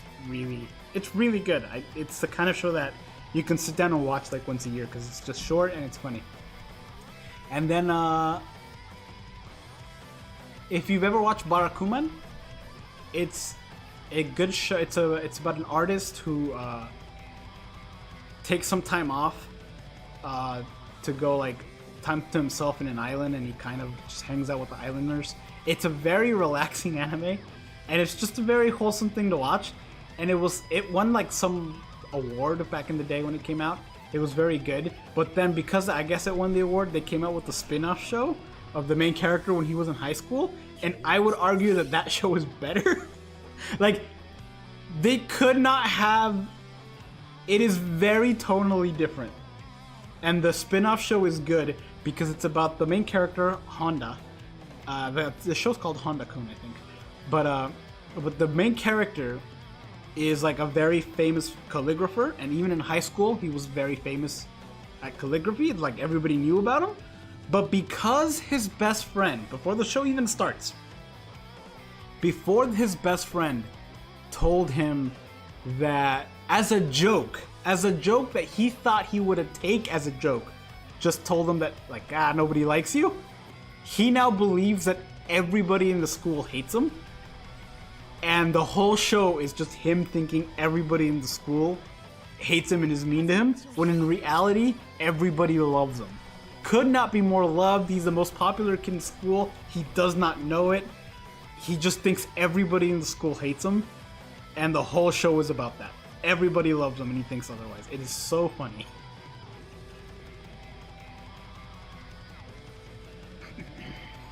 And it's like, could not be any different from the actual show. The original show is also funny. It's got its moments, but it's not. I would argue it's less a comedy. It's more slice of life, even though it's got comedic things. The spin-off is 100% a comedy, and it's just the guy is completely clueless of how much people like him. He just thinks everybody hates him. Have I heard of Fruit Basket? I have. Didn't they remake it? I haven't seen it, but I have heard it. Hey, Mikas. Hello. You watched most of the videos back in 2016. I've been doing this for so long, you guys. It's been so fun. I wish I hadn't taken as much breaks as I do, just because it's fun to do more of this stuff. But thank you, and hello again. We're just hanging out, talking about anime, honestly. I was going to do one more raid, but one more thing of this, but it doesn't look like anybody is joining, even the co-op, the open co-op. So we'll just do this. I need to do it anyway. This is the thing that I was talking about. I can get stuff up. SAO is like it's like the isekai for that guy who was super weird and no friends with. Well, like, I don't think that's the case, because like I had plenty of friends and I watched it. Not that that was like my introduction to like mainstream stuff. It was a cool idea that. How do I put this? It was a cool idea, and it's the kind of show that it's like being sent to another world where you can't leave. Taking the game part out of it. Taking the gaming part out of it, isekais, while a thing, weren't really prominent. But it was a cool idea that shows have since done way better, in my opinion. In the whole, I'm stuck in another world, I can't leave, make the most of it. Other shows have done it better now, and I think that's why I can't get myself to go back. It's one of the reasons I can't get myself to go back and watch it. Like, I'm sure it still holds up, but like, other shows have done it better. Other shows have done it differently. But it is still good. Like, I remember Gungo being really good, and even the premise of like going to the cyber world to solve a crime is really, really cool, I thought. But like other shows have done, I'm trapped in a video game. I think Log Horizon has also done it. I haven't finished that either. I need to, but that's another show. Hey, we're in a game, we can't leave. I would say that one, even though I haven't finished it, I like the way that one did it a little bit better because they can die. But the premise is they can die, but the more times they die, the more memories of the real world that they lose. Like, they start to slowly forget every time they die, they forget something of the real world, and it's always like a little bit. But if you're, I die in video games all the time because I'm not a hardcore gonna try everything. I like to try the fun stuff, and I'll die. If I die, whatever. But I would be one of those people that are like, uh-oh, by the time we figure it out, it'd be too late. I've already forgotten so many things. But I like the idea that, there's not so much at stake that if you die in the game, you die. It's just done.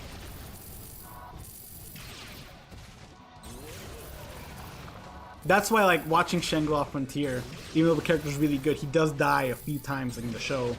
But it's just like, it really is just a game. He dies, oh well,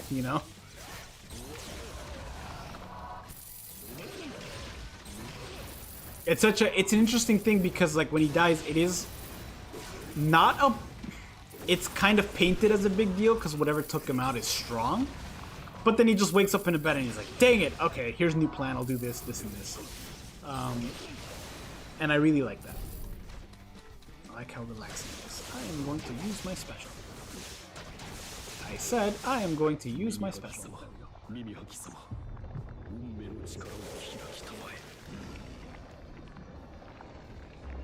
I've added a lot of anime to your stream during the stream. Can we get a list? Give me a list of the stuff you've added. I'm curious.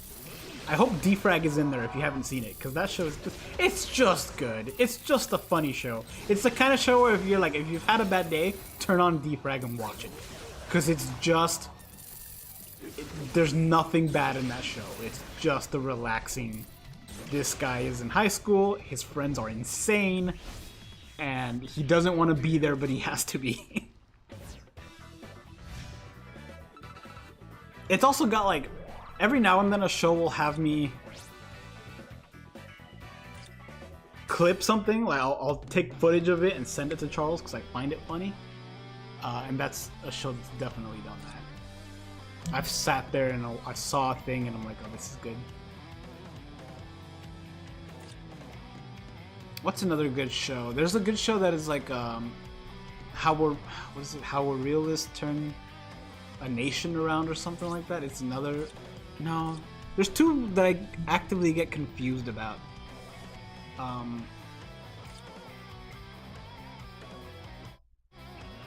There's an isekai where a guy gets transported and he becomes the king of the nation that he's in, and he just turns.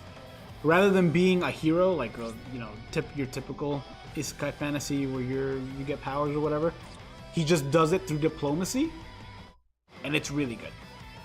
I really enjoy that a lot. And they have a Yu-Gi-Oh reference of all things. Please tell me I'm selling these. Okay, good. Let's do this until I get a 5-star, and then I'll end the stream.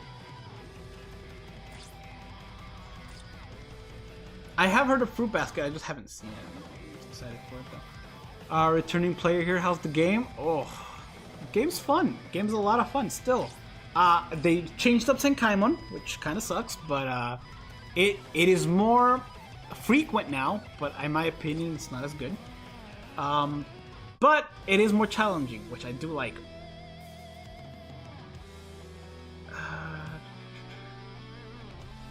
Good thing you can do ER solo. Oh, can you? That's another thing I need to do. I should have done that for the stream as well. Maybe another stream will do some ER. Silent Witch, yep. Shangri-La and Defrag on the list. Oh, dude, you just named like 3 really good ones. I know we talked about them, but like, I can't believe you haven't seen them. They're that good. You know? Silent Witch is ongoing now. I think the 5th episode came out, like, is the latest one. But Defrag is completely done. Shangri-La Frontiers got 2 seasons. It's not done. The 2nd season is done, but like the show itself is not done.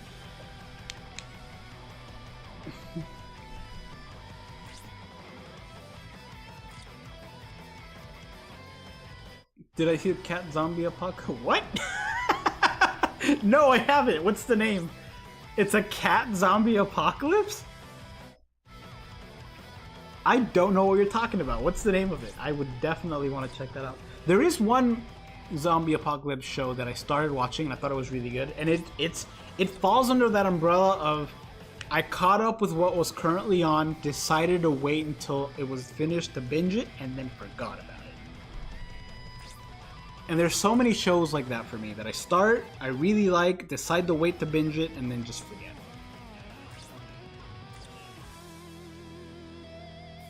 I have heard of Kiva, I haven't seen it. I couldn't even tell you what it looks like, I just know that I've heard it. Night of the Living Cats. What a great name. I haven't heard of it.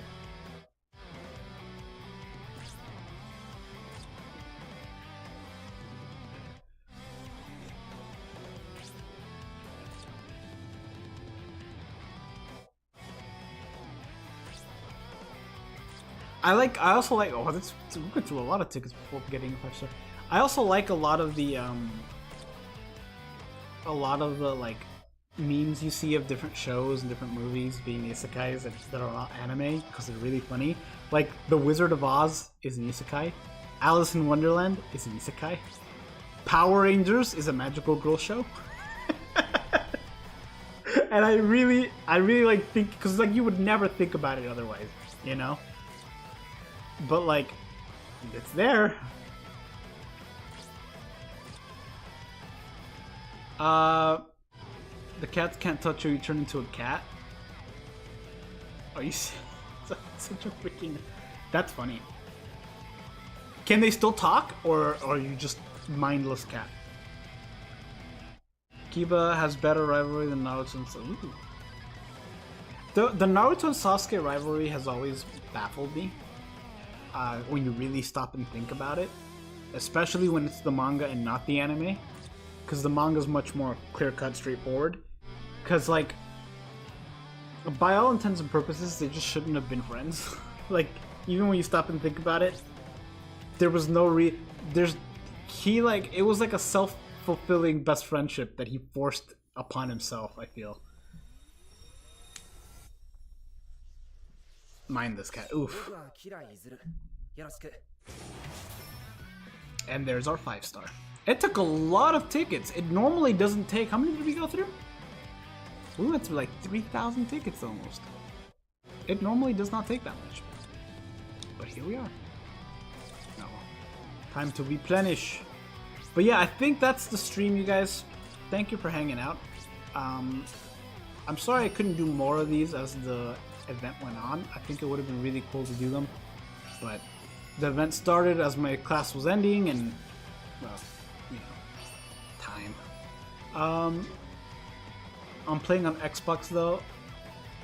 And Zenkai ones are bad, I agree. I really wish they would. I think I heard somebody say that they will bring them back every now and then. And as long as they're not completely gone, that's fine. I do hope they do bring them back because I really enjoy them.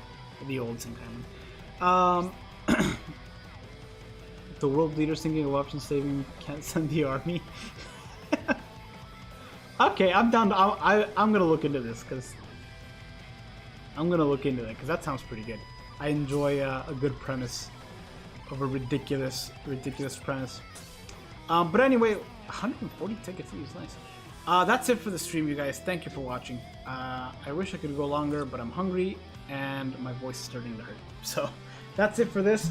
Hopefully I'll start streaming more frequently. I know I say that every now and then it never ends up being true, but like I said, I do have a trip coming up, so I won't be able to do that then. But as soon as the next semester starts, it's only going to be 3 classes. Previous semesters I've had 4 classes on all of my long semesters, 5 one time, and so my time was limited there. This time it'll only be 3. One of them will be a challenging class, but supposedly the other 2 are going to be relatively easy. So fingers crossed I'll have more time. I'll definitely stream Pokemon Legends EA. I'll definitely do that. I streamed the first one, it was a lot of fun. And I'll see what else there is to stream. I want to do some other streams. I wish I had access to other people. It sounds weird as it sounds. It would be so much fun to play games with certain people that I no longer have access to. That sounds weird, but it would be cool to be able to do streams with other people. So I don't know, maybe I'll look into that and see if I can't find another group to hang out with, and maybe we can do some streams. But yeah, let me know what other stuff would be fun to play. I think I would really enjoy playing some more stuff and just hanging out. Just woke up to find you doing a live stream, been a while. Ash, I'm so sorry. I am doing well, but the stream is about to end. I am sorry. It sucks because we were having a good time chatting about anime and stuff. But yeah, that's it. Thank you for watching. Have a good night.